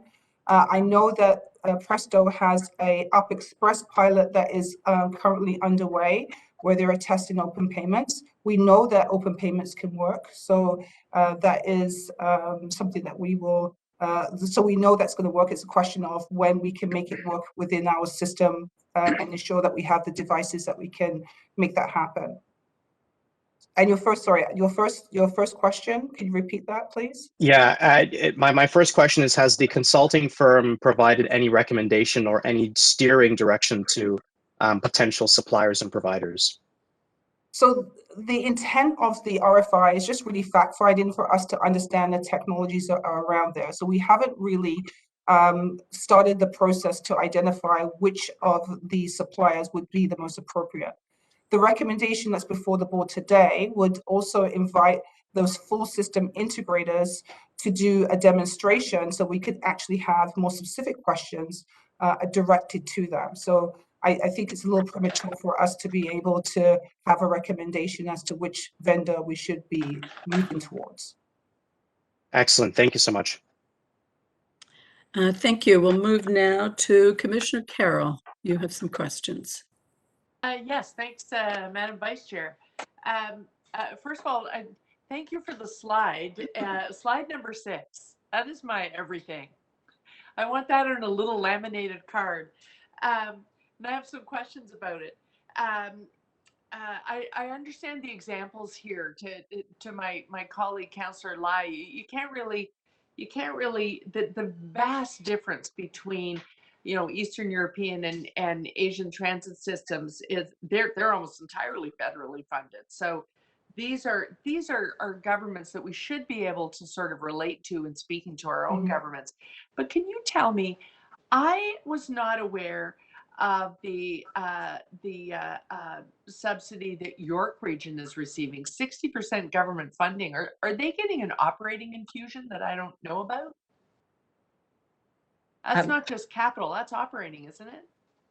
Through you, Madam Vice Chair, I will say, being familiar with York Region, that like Toronto, is fully on the residential tax base, which York Region brings up from their local 9 municipalities. Oh, so okay. it's So like they're Toronto's model. property tax reliant, like us. Exactly, the same. Okay. Well, I guess that explains why their property tax increases usually track higher than ours. They're keeping their transit system afloat. So they need an operating partner as bad as we do. So they're a good partner for us to be working with on this. So a lot of folks are asking about the RFI and where we're going with that. I want to go back to the policy pillars because I want to draw the public's attention to these. The pillars that you propose in the report, I'm calling them pillars because they're sort of, they're things that we will be able to look at. We, from time to time, in terms of equity, from time to time, we're subject to, activism. The activist agencies come at us and say, we want you to do this next in your fare structure. Can these pillars be used not only to answer your own questions about in proposing a multi-year fare strategy or fare increase strategy to us, you'll use these. Can we sort of point to these each time we see, a budget deputation or something coming towards us saying, make this specific piece more affordable? We can point people back to this policy work. Am I right? Is that the intention here? Through you, Madam Vice Chair, yes, that is the intent. As you can see in reading them, that there's a tension in them, because to provide equity and then the value for money, all of that, the tension is there. And the purpose of a policy is so we can go back to it and say, you know, who are we? What do we want to be? What do we value? And where does this particular direction or concession suggestion fit into the values that we've expressed? Okay. And the information that's in there, there's a lot in there. We get this in our regular key performance indicators as well. That tension between the infrequent rider and the frequent rider, people who might use period pass fare discounts of that sort.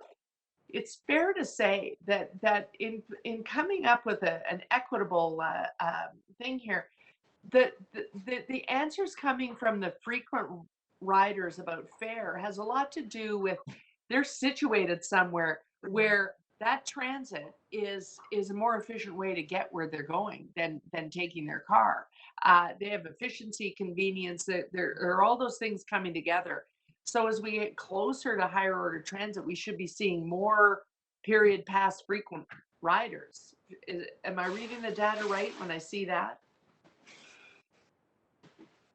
Through you, Madam Vice Chair, yes, and the opportunity that we have with new technology is to create loyalty programs that can allow, that will encourage people, perhaps as the other commissioner was asking, the value is the more you use the system, the more free rides you'll get. So this board has asked us many times about those types of systems, and when we finally do move to open payment and a more modern system, we'll be able to create those. Yeah, yeah, and we talked about this in my pre-conversation with you. I used to be team fare by distance because I like the way it works in some of the systems that I've ridden. But the concern about it for someone who has a short transit ride every day, now we're vying for their fare with their own bicycle or mode of transport. Ride sharing becomes affordable if it's a short trip. So I'm not so much about that, but we should be aware though, shouldn't we? You talk about wanting to stay with a flat fare, but we still face the challenge of Metrolinx may wish to call it fare by distance, that eventually their fare integration program may call Toronto Zone 1 and York Zone 2 and Peel and Durham Zone 2. We could still end up with something that they frame as fare by distance, but your policy is trying to hang on to the equity within the TTC's fare structure. Am I reading it right? Absolutely. And I think it's recognizes that the partnership we have with YOT really affords us an opportunity to look at those, those customers that do make the cross-boundary trip, and how can we embed a policy or structure that also makes it equitable for them. So we know about 13% of our customers are either starting or ending their trip outside of the city of Toronto. What can we do to ensure that there's a structure that is accommodates their needs as well? Okay. So would we be able to see from this policy work, and you're going to come back to us at the end of the year, will we be able to see a proposal that sort of looks at a multi-year fare outlook that can be part of our very next budget consideration, or is it really for the next one after that? The intent, through the chair, the intent of this work is to provide a multi-year outlook, both on the fare collection stream, but also on how we would transition our policies from where we are today to our desired end state. So you would see that. Fantastic. I think you're out of time, Commissioner. Oh, okay. Sure. Thanks, Madam Chair. Do you want, well, I'll ask the question whether there are further questions and we can do a second round, but let's move to Commissioner McKelvey. Thank you, Madam Vice Chair. So my first question is, I think we've had motions about looking at seniors' fare specifically. Is that rolled into this work, and how is that rated? Through the chair, absolutely. So the next part, if this board endorses these policy goals, we will use these policy goals to evaluate different fare options, including looking at concessions. and looking at how we can make some improvement. So, and when I mean that, it's the whole gamut, including, what we could do with off-peak fares, what that could look like for the opportunity for some of our customers. So that's the whole range of the outlook of what we'd be looking at. Okay, great.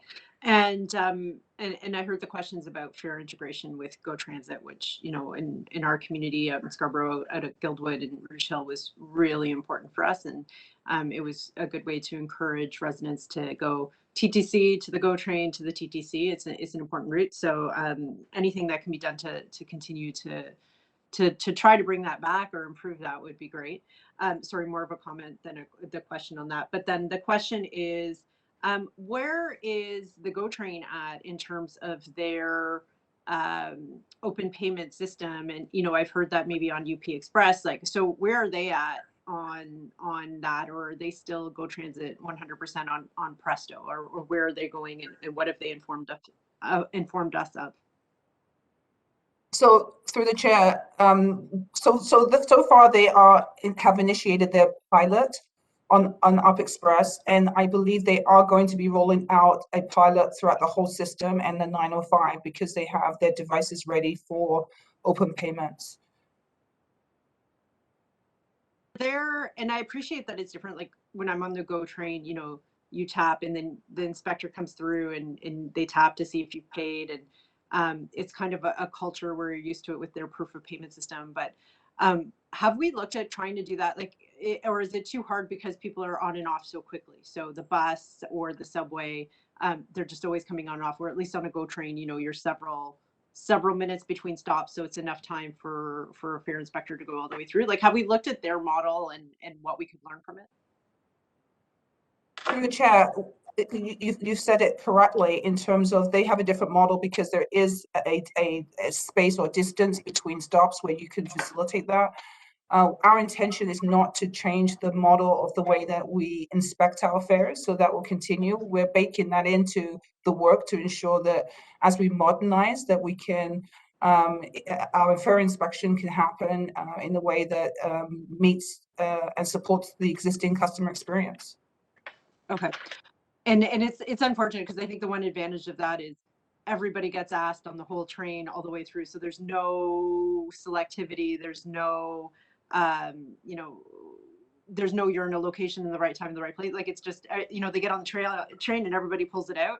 And of course, I'm always that person that's, was I on autopilot? Did I actually tap this morning? And the good thing is my autopilot works well, and one day it won't. But it's embedded that everybody knows, and it's predictable. It's not unexpected. But anyway, even if we can't apply it directly because of the time on the trips, there's something about just everybody fully understands how it works in their proof of payment. It's super clear. But anyway, if there's any lessons learned that we could get from that, that'd be great. But I appreciate that it's so much harder when we're getting on and getting off and getting on and getting off. Thank you. Thank you. Commissioner Menon Wong, you had questions.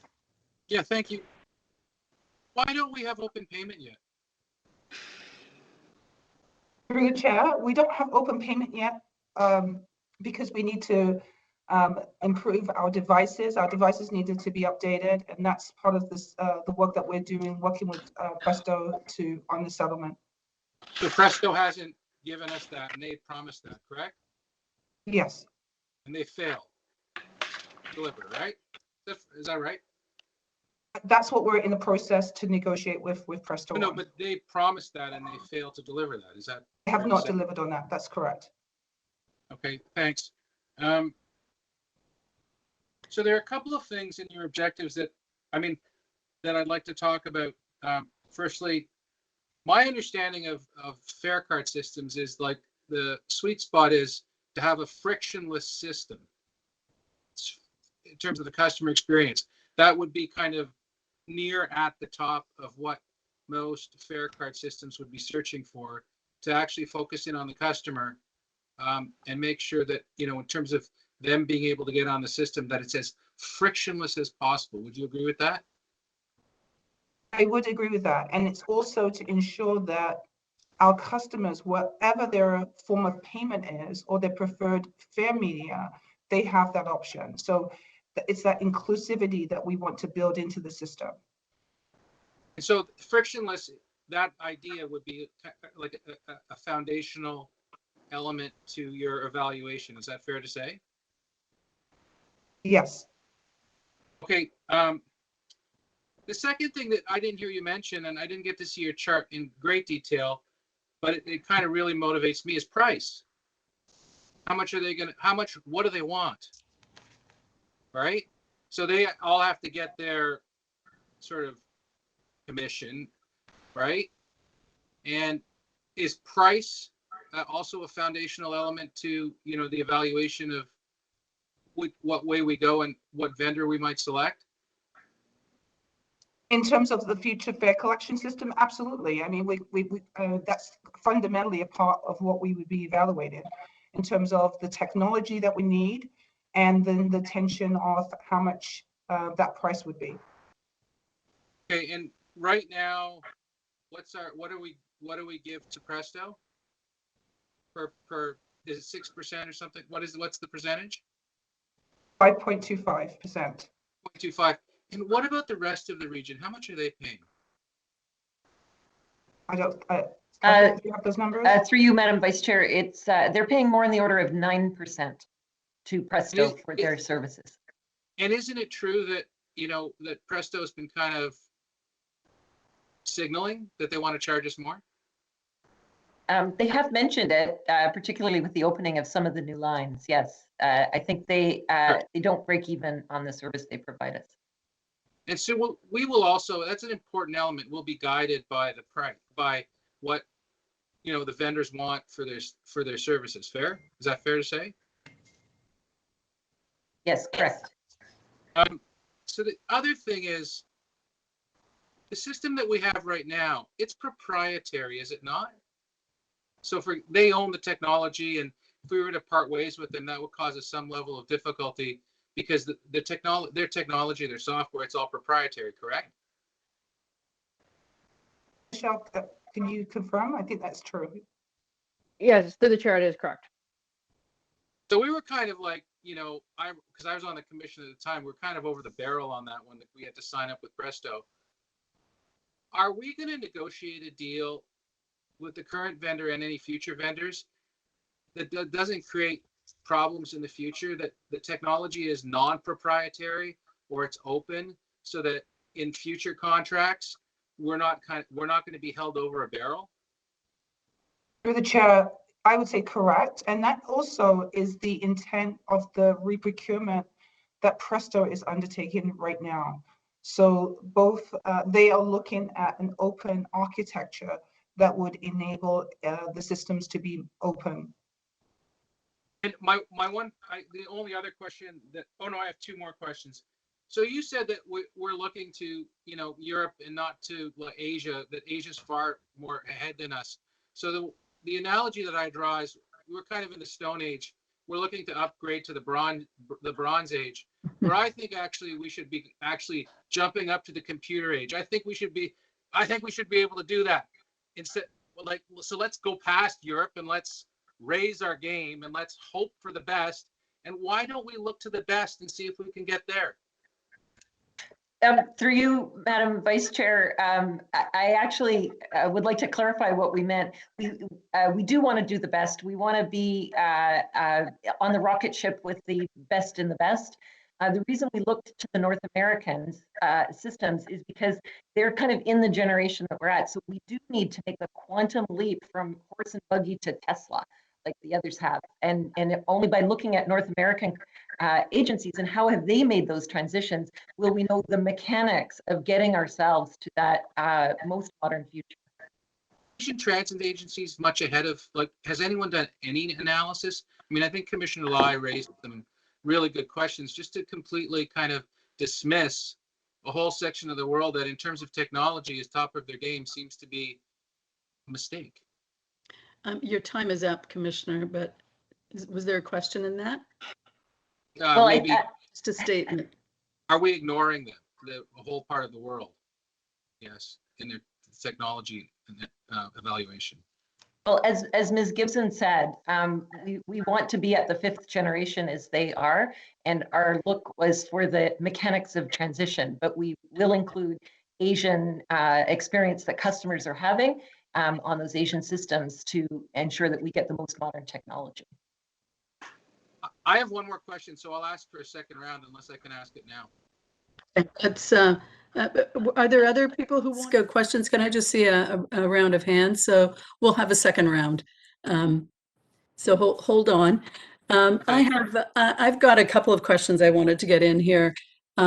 First of all, I want to say this report is excellent. And one of the recommendations I'm going to make is that we ought to have at every single board meeting some update on payments. Payments is as important a part of the infrastructure as the trains and buses and subways and rails. And we have spent, in my view, very little time on it. And we, as a group, I would say, we don't understand it to the extent that we should. So that's, I think that's something we ought to consider, and I'd like you all to think about it. But my first question is, when to move to open payments, we really have to follow where the technology and where the providers of open payments lead. So part of what we need to do is educate the suppliers in that field about what it is we need. So what are we doing to ensure that the component parts of payments, and I'm including their Payments Canada, debit network, the credit network, the bank, everybody who's part of that system, to what extent are we educating them on the needs that we have as the transit operators, and so that they understand how we need to use and how we will use open payments, because ours is a much more complex framework and infrastructure than a regular retail store. So that's my first question. So yes, so we are having those conversations, and we're beginning those conversations with the payment industry, so that we can understand, what they can offer for us, particularly as we are looking towards open payments and the implications of open payments, as well as having those conversations on an equity and inclusion piece of things. We heard from the deputants today that open payments offers that frictionless opportunity, but we want to ensure that it doesn't shut the door for some people who might have stipulations in their banking for limited transactions. So we're having those conversations with the payment industry so that they can learn more about our customers, and we can also learn about the complexity, as you say, of our system. Okay, and will we ask them to actually provide us with some analysis so that we can continue to guide them? So not just educate them, but also have them respond to what they might design in terms of facilitating the kind of more complex payments that we need? Absolutely. That's something that we will definitely ask them to provide for us. Okay, and then I was glad to see clearly the regional integration is critical. And when we think of payments, we don't think about using a different form of payment if you're shopping in Richmond Hill or if you're shopping in Hamilton, it's the same payment. So I know in the report we talked about collaboration, consultation, but how deep is that? Are we working towards basically reaching an agreement that we all will land on in the same place? Because otherwise integration, facilitating movement across regions is not going to work if from the consumer perspective they can't just tap in the same way or pay in the same way. So what does that look like, that discussion? That's a great question. A lot of this has been done at the fare integration table with our other transit agencies and with the province, where we need to be able to have integration needs to happen on many different levels. So we need to ensure that our concessions are integrated, so that if we are moving between different transit agencies, there's going to be some seamlessness there. And so those conversations have started, and we will continue to build on that. And as as we mentioned, many of the 905 transit agencies want to be a part of this for this reason, so that there is, as we move towards modernizing our fare collection system, that there is like and like as we move between our different systems. So yes, this is very much a dialogue that is ongoing with our 905 transit agencies. Okay, and my last question go to the recommendations of the consultant report, which, by the way, if everybody on this call, if you haven't had a chance to read it in detail, I really recommend it. It's absolutely really helpful. But those recommendations suggest certain actions. So do we have an action plan around those recommendations? Yes, so we're going to take those recommendations, and then begin to develop them so that they can be concrete actions for us. So, we know that some of them will just influence our own final recommendations, like the policy, ensuring that leads to technology, and ensuring that as we move forward and we're working with Presto even on their reprocurement, ensuring that we have those diversity of stakeholders that's embedded in the decision making, so that we can ensure that all of our key stakeholders are part of this. So yes, we're going to take those recommendations, and you'll see them evolve and develop over time, so that when it comes back finally to this table, they will be fully articulated in a way that you can endorse them. Thank you. Okay, we'll move to second round of questions, and Commissioner Carroll, you're up first. Yeah, it's just the tail end of what I was doing. I'm going to assume that the cities that you've looked at to measure what they're doing in fare media, and some of them are already open payments, some are building. Were they chosen largely because I think those are all very active APTA members, are they not? Chair, yes. So while that's all online, which makes it so much more affordable for us, so one of the silver linings of COVID, is there, between now and the July board meeting, which it seems to me the big talk turkey moment of you coming back with all of this, looking at vendors and getting ready to look at making our big decision to Presto or not to Presto, is there professional development that any of them are offering that we could look at to really give ourselves a broad overview, either APTA or UITP? Are there study documents that we should look at so that we're really looking at the benefit of hindsight from all of those that have gone ahead with this, so that we can really do the professional development and be ready for you in the July meeting? So through the chair, that's a fantastic question. So let us get back to you and provide those links and information for you, so the whole board can have that. Yeah. I just know that they got a lot of writing going on, but they also have a lot of webinars they're doing and they're taping to accommodate COVID. But it makes it such that instead of sending someone, the whole board could be looking at it. So if anybody has any hints and they can send them out to us, I think we'd be really ready for you in the July board meeting. That was my Absolutely. only question, Madam Chair. Thanks. Thank you. Commissioner Minnan-Wong, you had some more questions. Yeah. So you're doing kind of a vendor day that you're bringing in the people that have made proposals. Yes, is that correct? Yes. Can you? I suspect they'll be doing the presentations online. Yes. Yes, it will be virtual. Is there a possibility that you can YouTube video it so the public and the commissioners can see all the vendors and what they have to offer? We can see if we can work that through. Absolutely, because I can't say absolutely. I will talk with Commissioner Services and see how best we can make that happen for you. I just think, as the vice chair said, this is a really important decision for us, and I think that when there's something that goes wrong with our fare card system, it's very obvious, sort of bad. And I think that the public and as a commissioners, we should be very interested in what their offerings are. So, I would certainly watch that. Yeah. Okay. Thank you.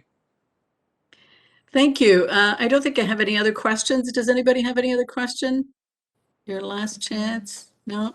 Okay, speakers, Commissioner Lai. Thank you, Madam Vice Chair.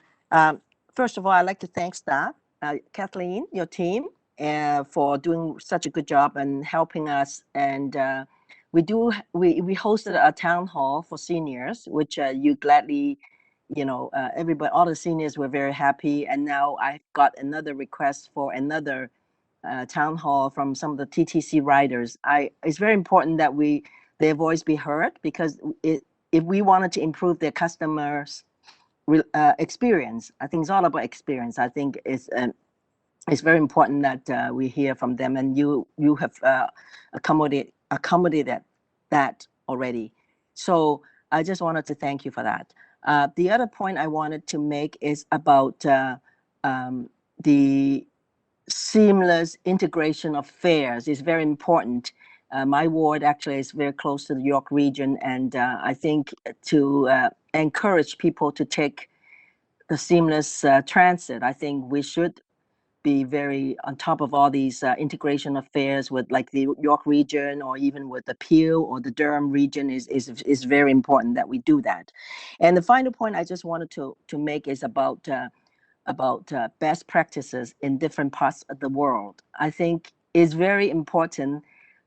Some part of the world miss the middle stage. They jump from the Stone Age to the very technology age.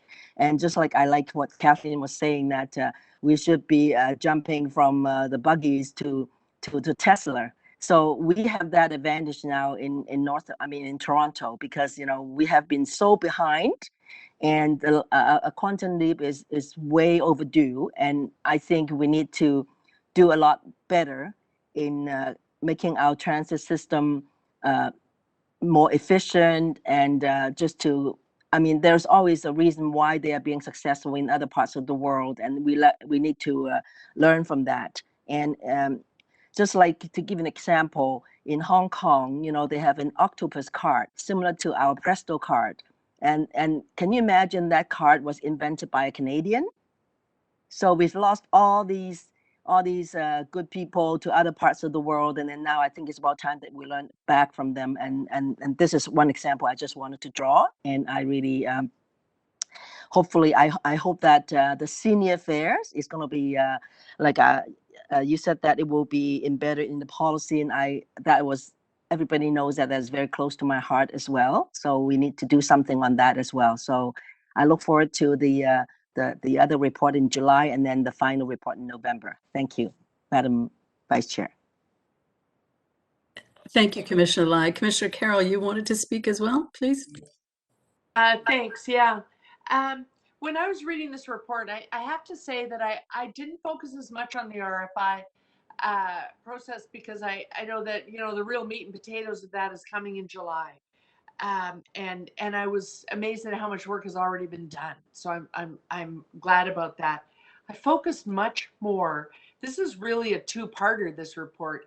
The fare policy, to my mind, people see these two things as very separate, and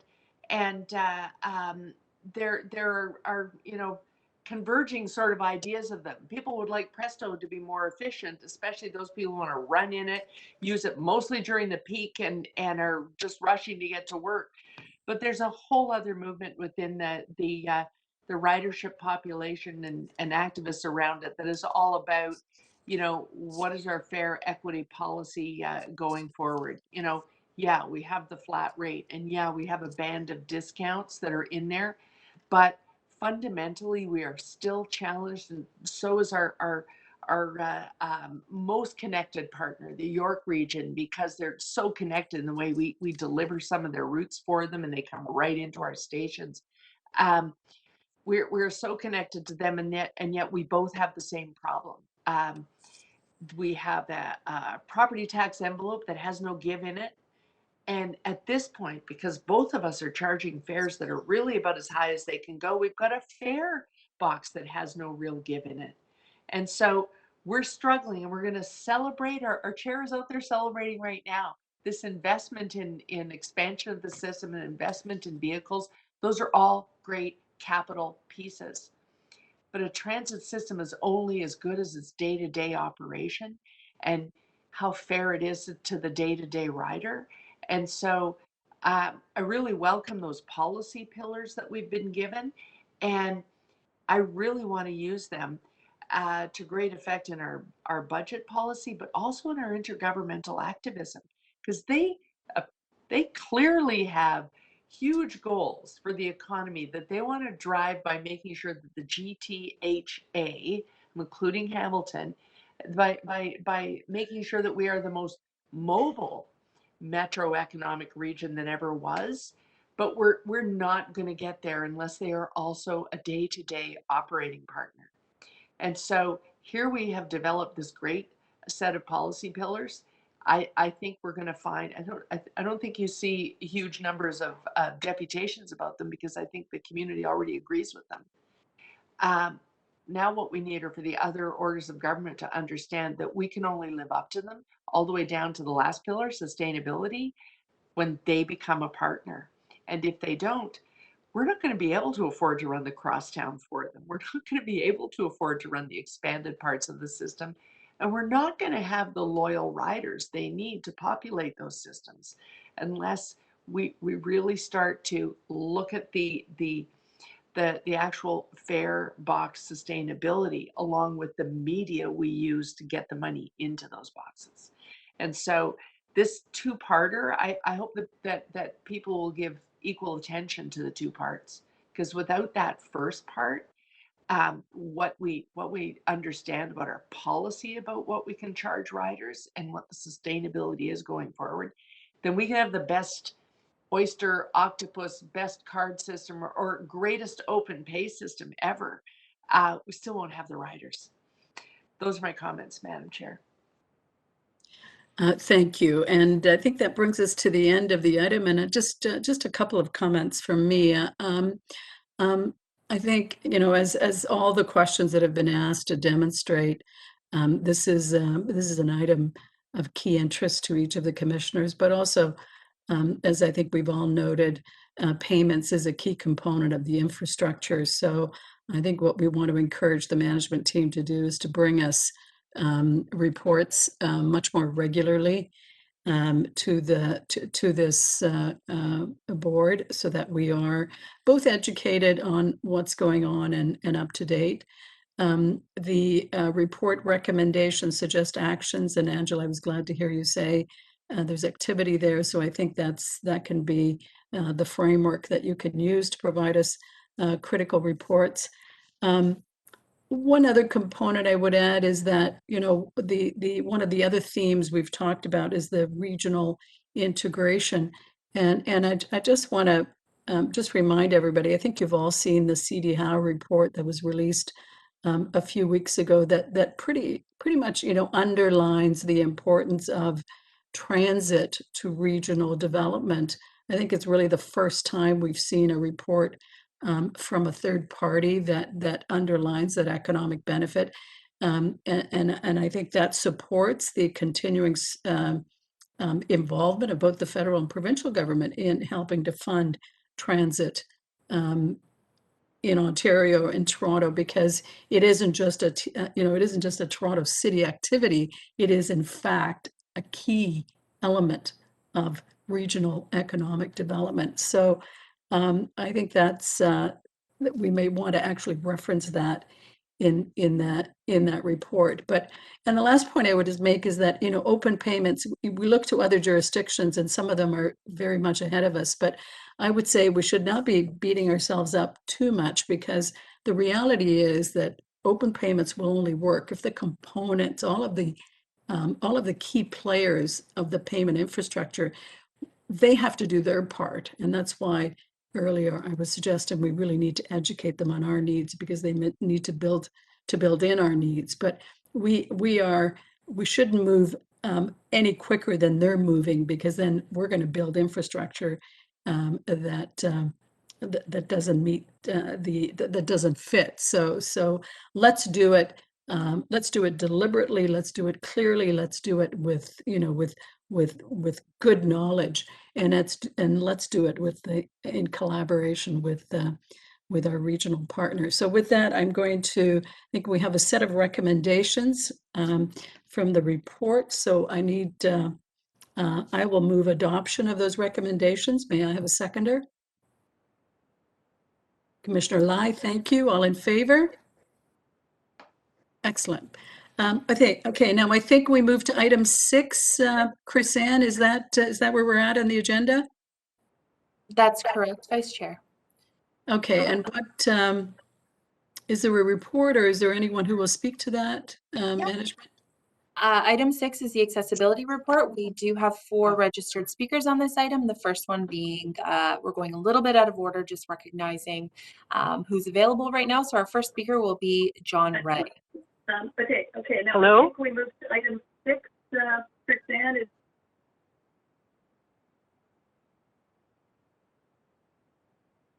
It'll just take a moment for the deputant to unmute.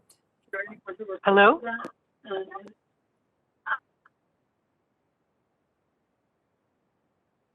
Can you hear me now? Yes, go ahead.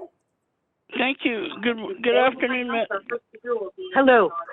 Can you hear me? Hi. Hello? Sorry, John, go ahead.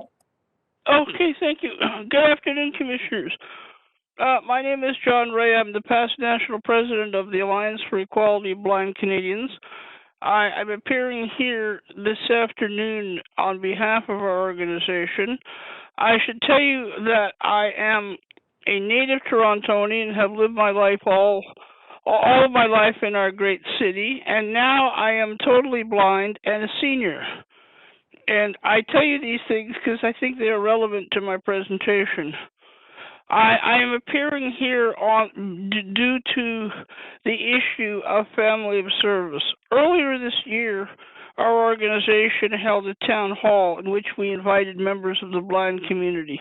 And I have to tell you that around 40 people attended, and not one had anything good to say about the family of service option. In my mind, Commissioners, I live in a city that has become less accessible to me. I'm sure that contention will surprise you. And yes, I mean less accessible. And that's partly because of the kinds of vehicles that are on our streets, bike lanes that make getting on and off transit vehicles more difficult, the implementation of Presto, the fact that streetcar stops on the 504 line have been moved to the far side of the street that makes them harder for me to find. The kind of streetcars that run on the 504 that have a very high step at their front doors.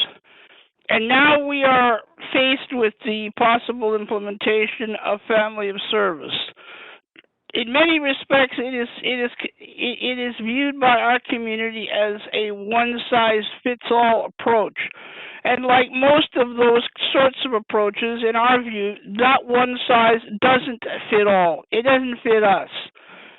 And so, to make sure I get my recommendations in during my time, we are suggesting that we who are passengers know best what our needs are and should be able to choose between family of service or door-to-door. I myself use both the regular system and Wheel-Trans and intend to continue doing so at least once the pandemic eases and I get back out into our community. Some of the things that make this city more difficult include some of those things I mentioned that TTC has done. On the whole, the report you have before you lists a lot of very, very positive achievements and initiatives that are currently underway, and we are all much appreciative of those things. However, the family of services is something different. It is, in our view, a new barrier, and we all live under the AODA, which is supposed to eliminate existing barriers and prevent the introduction of new ones. From our standpoint, some of the problems, and these are, and in the time I have, I can only list some of them. The supposed blue decals. How are we going to find the vehicle we may need in terms of moving from, let's say, the subway to a transit vehicle?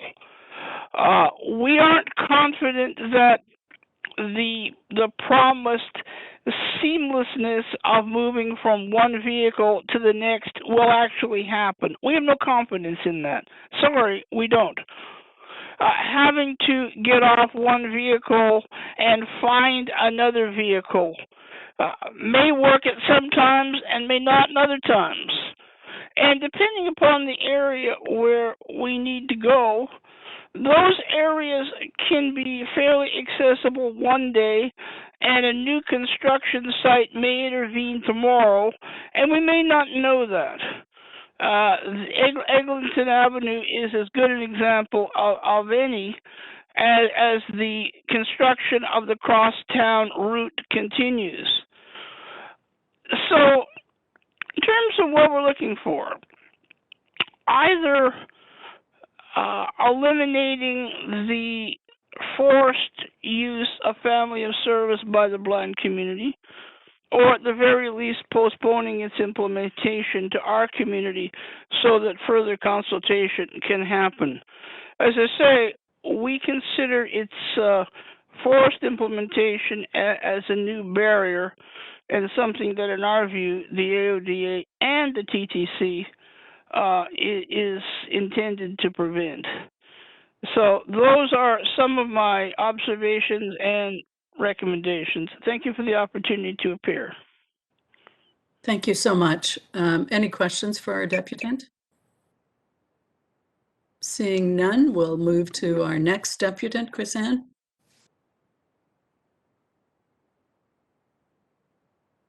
I believe we're just trying to get the deputant back. Our next deputant would be Adina Lebo, and she appears to have dropped off. Just one moment.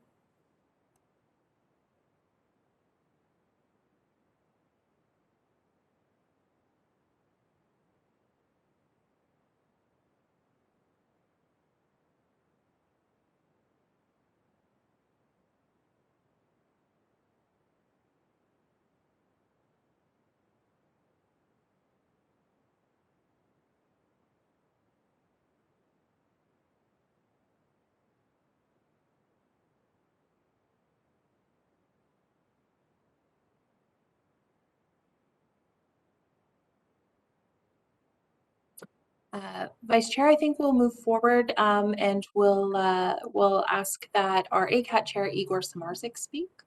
Okay, thank you. Igor?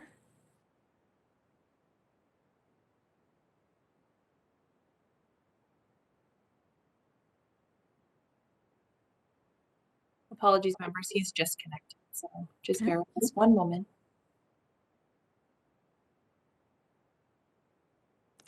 Just as we're waiting, commissioners, we're going to just plow through lunch because this is our last item. So once we're done, we're done.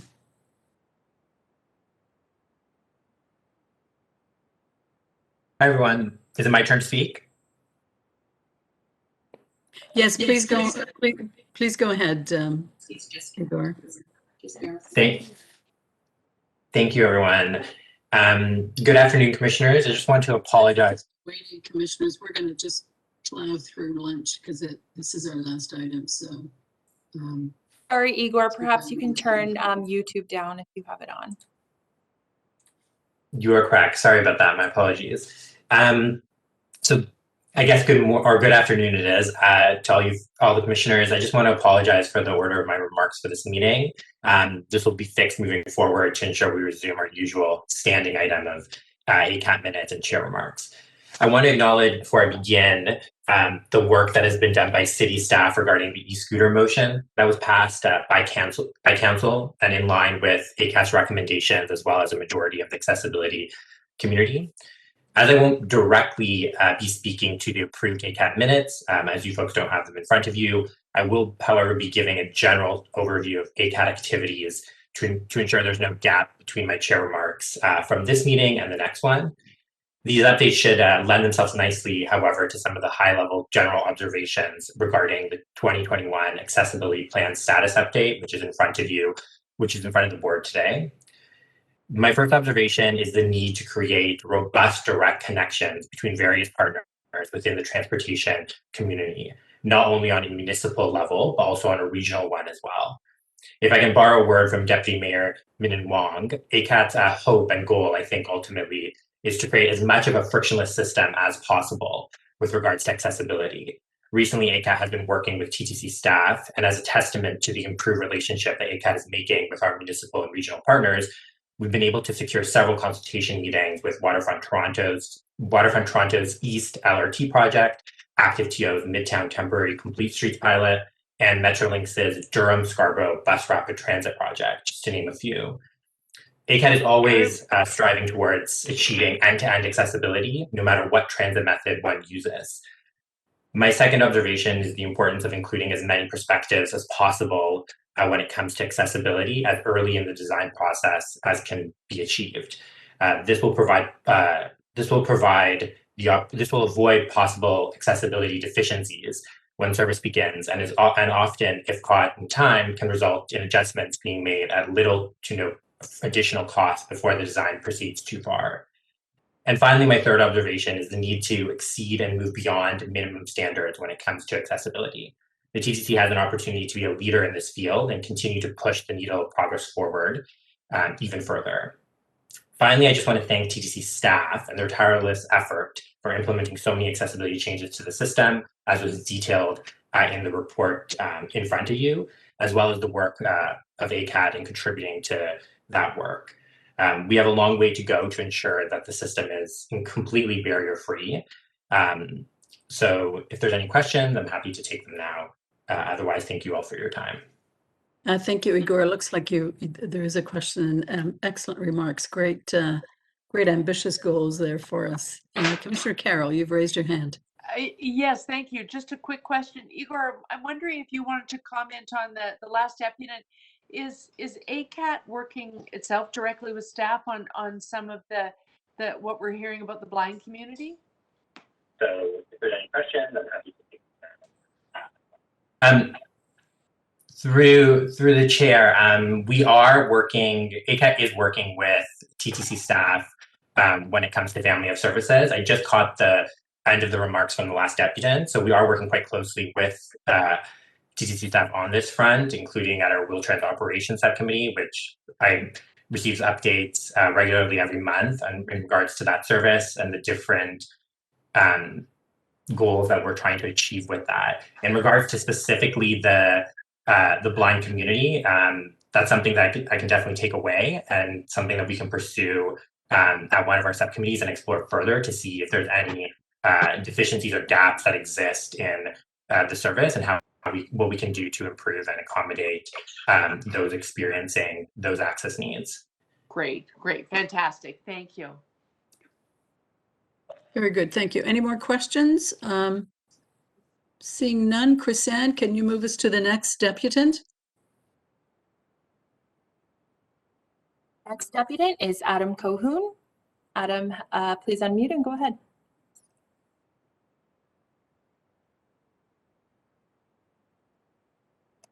Hey, this is Adam Cohoon, and I am again representing TTC Rider. As I said with number 3, we had an accessibility town hall the other night with 25 people, and even though it was supposed to be mostly about fare and the 5-year fare plan, there were some other accessibility issues brought up at this meeting.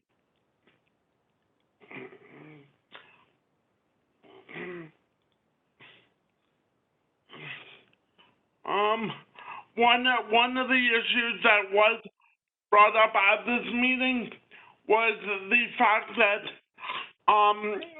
on the subway lines itself, not all the stations are accessible. And it was asked if, like north of Davisville, if on both the Young Line and the Bloor Line, if there could be a corresponding bus that goes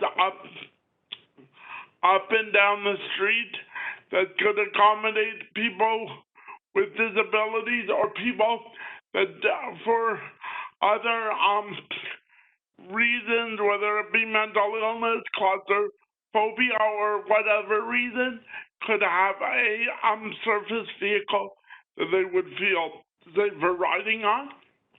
The next thing is that the TTC has slowly been eliminating front-facing staff and have not set up an equivalent accessibility concierge or blue button like it has been in Vancouver. If you want to get, for instance, down in the subway, if you're on a vehicle, the only course of action is to press the emergency button. It's equivalent to, even if I need to talk to the police about a minor incident, me calling 911 instead of having a non-emergency button that I can call and even ask the police for simple help, even if it's other things. So if you want people to stop pushing the emergency button all the time and stopping the trains and stuff, have another button that they can press to communicate with people at the surface. The other thing is, at all the terminal stations and at other stations other than Bloor that already has some redundancy elevators, the elevators at both Finch and Kennedy Station can get very, very busy, and it has been wondered many a time if this was an office building or this was a mall, those elevators would probably have three, or would not just be one elevator, it would actually be a bank of elevators. So it has been wondered if multiple elevators could be added for both when elevators go out of service and to have some redundancy in the elevators. How is my time? You have under a minute. You have 45 seconds left. All right. I will end it there then. Thank you, Adam. Any questions for our speaker? Seeing none. Chrisanne, I think we have one more deputant. Yes, our next deputant is Adina Lebo. Adina, go ahead. Hello? Hello, can you hear me? Yes, you're on. Please go ahead. Oh, hi, thank you.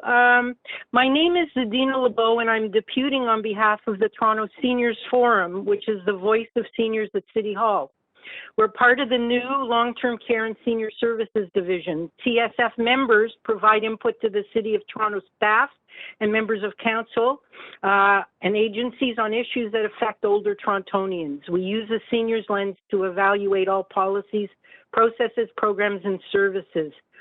The current senior population in Toronto, 50 plus, is estimated to be around 690,000 persons and is expected to double to 1.2 million over the next 10 to 15 years as baby boomer generation passes into old age. Toronto is also part of the age-friendly city network of the World Health Organization, and our goal is to keep seniors active, engaged, independent, and participating in life for as long as they possibly can in a new policy directive called active aging. What this means is over the next 10 to 15 years, more and more seniors will be out there on the streets with their canes, walkers, disability scooters, wheelchairs, participating in life, hopefully staying healthier and decreasing their reliance on an already burdened health system. We hope that they will be using the TTC as well. We are happy to be working with TTC Riders, SILT, and CNIB, and many other organizations on issues facing our collective populations. Along with these populations, we need to factor in another, the COVID long haulers. Stats are showing 1 out of 3 people are suffering long-term effects of the disease. This is not the flu. This disease is leaving people with disabling inflammations of brain, lungs, kidneys, and joints, turning previously healthy people into people with special needs, perhaps for the rest of their lives. So this long-term vision is important to plan for. The long-term success starts with the vision, but it also results in actions in the short term now to prepare for it.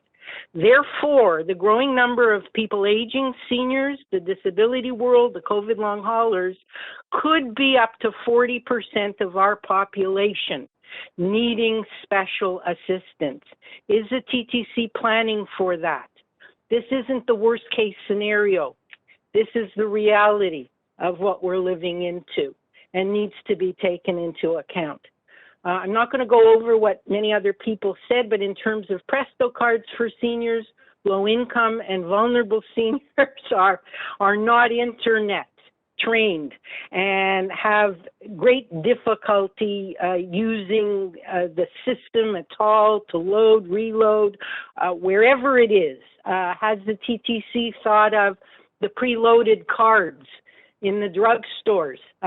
There's Google cards and there's all kinds of cards, clothing stores, cinema cards. A TTC card loaded with some money is easier for people and makes it more accessible as well. The Fair Pass program, seniors do get a discount already, I know that. And there's a monthly card and it can be sent to your home address. For people living on OAS and GIS, they get about 20 grand a year, and living in a city like Toronto, it's not a lot to live on once you put in your rent. The percentage relying on food banks is going up. The percentage of seniors in shelters is going up. Is it possible to send them a half-loaded card per month to their address to avoid all kinds of complications and make sure that these people are looked after? Physical inaccessibility, mobility, sight and hearing challenges are the first things to go. And signage needs to be larger. The letters need to be larger. They've got to be placed where people can see them. Color choices have to be chosen specifically so that they can be seen. More time to get on the subway train. And an accessibility button might be something to look at. Also, I see on TV those chair lifts that they put on a stairwell. If the escalator is down and the elevator is down, there's a way with a TTC attendant that somebody can sit on a chair and get to the top. My own experience was I was locked in the Bathurst subway. The elevator wasn't working and the escalator wasn't working. The accessibility program was I should get back on, go to Spadina, go up to the bus level and take a bus back to Bathurst. This is not an accessibility alternative. So something has to be thought about what we can do. The wheelchairs, the scooters are all getting bigger. And I'm wondering if that's also in the planning as you're designing these stations and washrooms and things like that. And Wheel-Trans family of services, there are some people who it takes all their energy just to get to the Wheel-Trans, get to their doctor's office by putting them in family of services and the long walks and the in and out, they can't do it. And they're going to be staying at home. These are just some of the things that I'm mentioning for your consideration. And thank you very much for the time to speak. Thank you. Good points raised. Any questions for our deputant? Seeing none, we'll move to questions of commissioners. And Commissioner Carroll, you have a question. Well, it was going to be just the same question for staff about the visually impaired work, but I guess I could add to that. Would you like to comment on any number of things that Adina LeBeau raised? But chiefly, the visually impaired deputation, I'd love to hear staff's comment on, because they're kind of quite precise, and some of them are ones that we've heard before. Is there still a family of services? We've largely done the changeover, but is there a family of services team that's still working on the accessibility pieces there, and particularly visually impaired? Dwayne or Matt, would you like to jump right in, if you would? I wouldn't mind if I could, through the chair. Thank you for that question. Yes, absolutely. So we still are working on our family of services initiatives. So just for an update, and I love the opportunity to get a chance to speak here. This is kind of a coming attraction because I was actually going to be speaking next month. We have a board report coming that's a Wheel-Trans transformation update. So I'm here a little early, and that's fine. I love this. This is a good opportunity for me to just kind of quell some of the misconceptions. And I think one of the biggest misconceptions with family of services is that this is a blanket situation, and everybody has to go on family of services. And that couldn't be further from the truth. So the truth of the matter here is that only those who are capable of using our conventional systems will be using family of services. Door-to-door service still remains. So those who cannot use those who can't get on a streetcar, can't get on one of our accessible buses, can't use it's not for you, and we recognize that. So this was a lot of the work done, and Igor, the chair of ACAT, talked about this a little bit. We're working very closely with ACAT, and two of our vice chairs, one of our vice chair, Chris, uses a mobility device. The other vice chair is visually impaired, Debbie. Many of you may know. So we work very closely with them, and we have been for many years. This has been an ongoing process and discussion. We've had forums, and we have an accessible forum where this topic is brought up regularly. So we take those things into consideration before we make decisions. We have town halls, and we've had forums where we're just getting feedback from customers, similar to what the deputies have spoken about today. And we take all of that into consideration. And one of the things that was going to happen in the summer of last year, before the pandemic hit, was we were going to make it mandatory for those who are capable of using the conventional system to use the conventional system when they're booking a trip. We held off on that, and we've delayed it because of the pandemic and what's been happening. So we're gonna reassess in Q3, and you're gonna get a little bit more of this on my report next month. But I'll give you a bit of the preview. But one of the most important things is that we get the feedback and we incorporate feedback from our customers. So somebody who is not able to use a conventional system will continue to receive door-to-door. That will always be in place.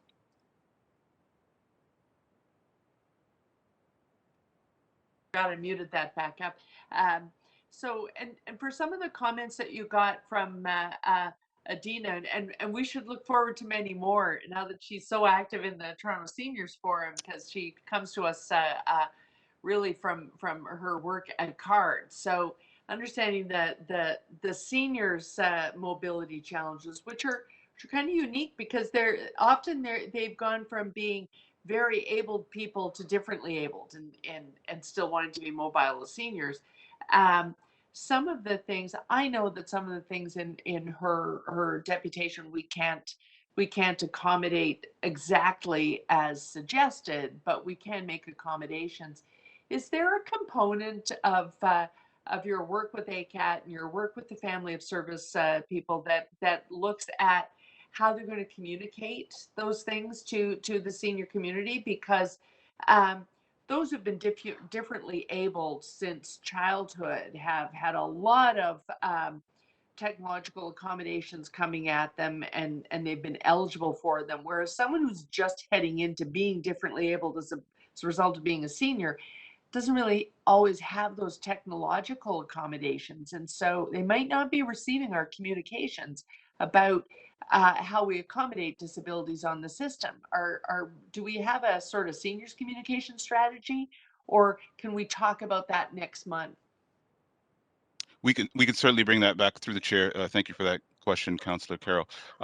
Yeah, we can certainly bring that back. Just so you do know that we do have a specific communication subcommittee that's made up of ACAT members. Again, those with, again, there are 15 ACAT members, 14 pool members, all with varying types of disabilities, some visible, some invisible, and they give us great feedback. We truly do rely on their feedback for this. They are Wheel-Trans customers, they are conventional customers, and they let us know the best ways to communicate. And if we're missing a certain area, they say, why don't you try this? How about you set up a town hall where you do this? Or why don't you email some of your customers? Or why don't you put something on the website or put something on your, so they give us this feedback. We make sure to incorporate any sort of feedback, and we're always looking for more feedback.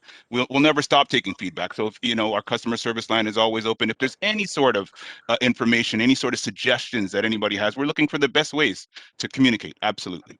Okay, so I'll save it till next month then, but I'll flag for you now. I'll be asking that question then. Have you and have ACAT given some thought to those folks who they're just entering the disability community and not tech savvy? That's going to be a challenge, I think, for us for the next few years.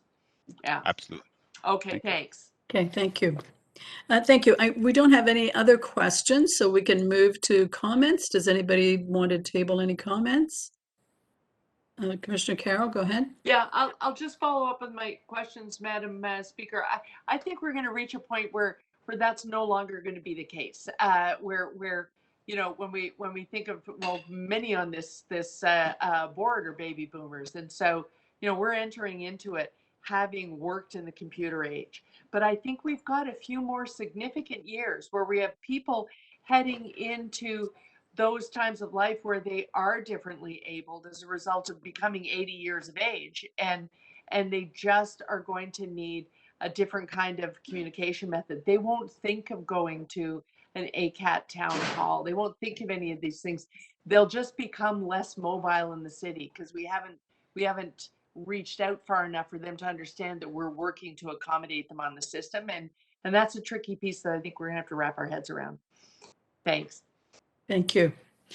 Okay, no other comments, but there is a motion from the chair. So Chris-Anne, do you want to put that up? And I think it will also, really speaks to some of the points that have been made by our deputants and Commissioner Carroll, you and staff members that, we basically should stay on top of some of these issues. So here's the motion. It's moved by, so Chris-Anne, is this technically moved by, I guess I have to move it, right? Okay, so I move this and I need a seconder and then I can go to questions. Could I have a seconder?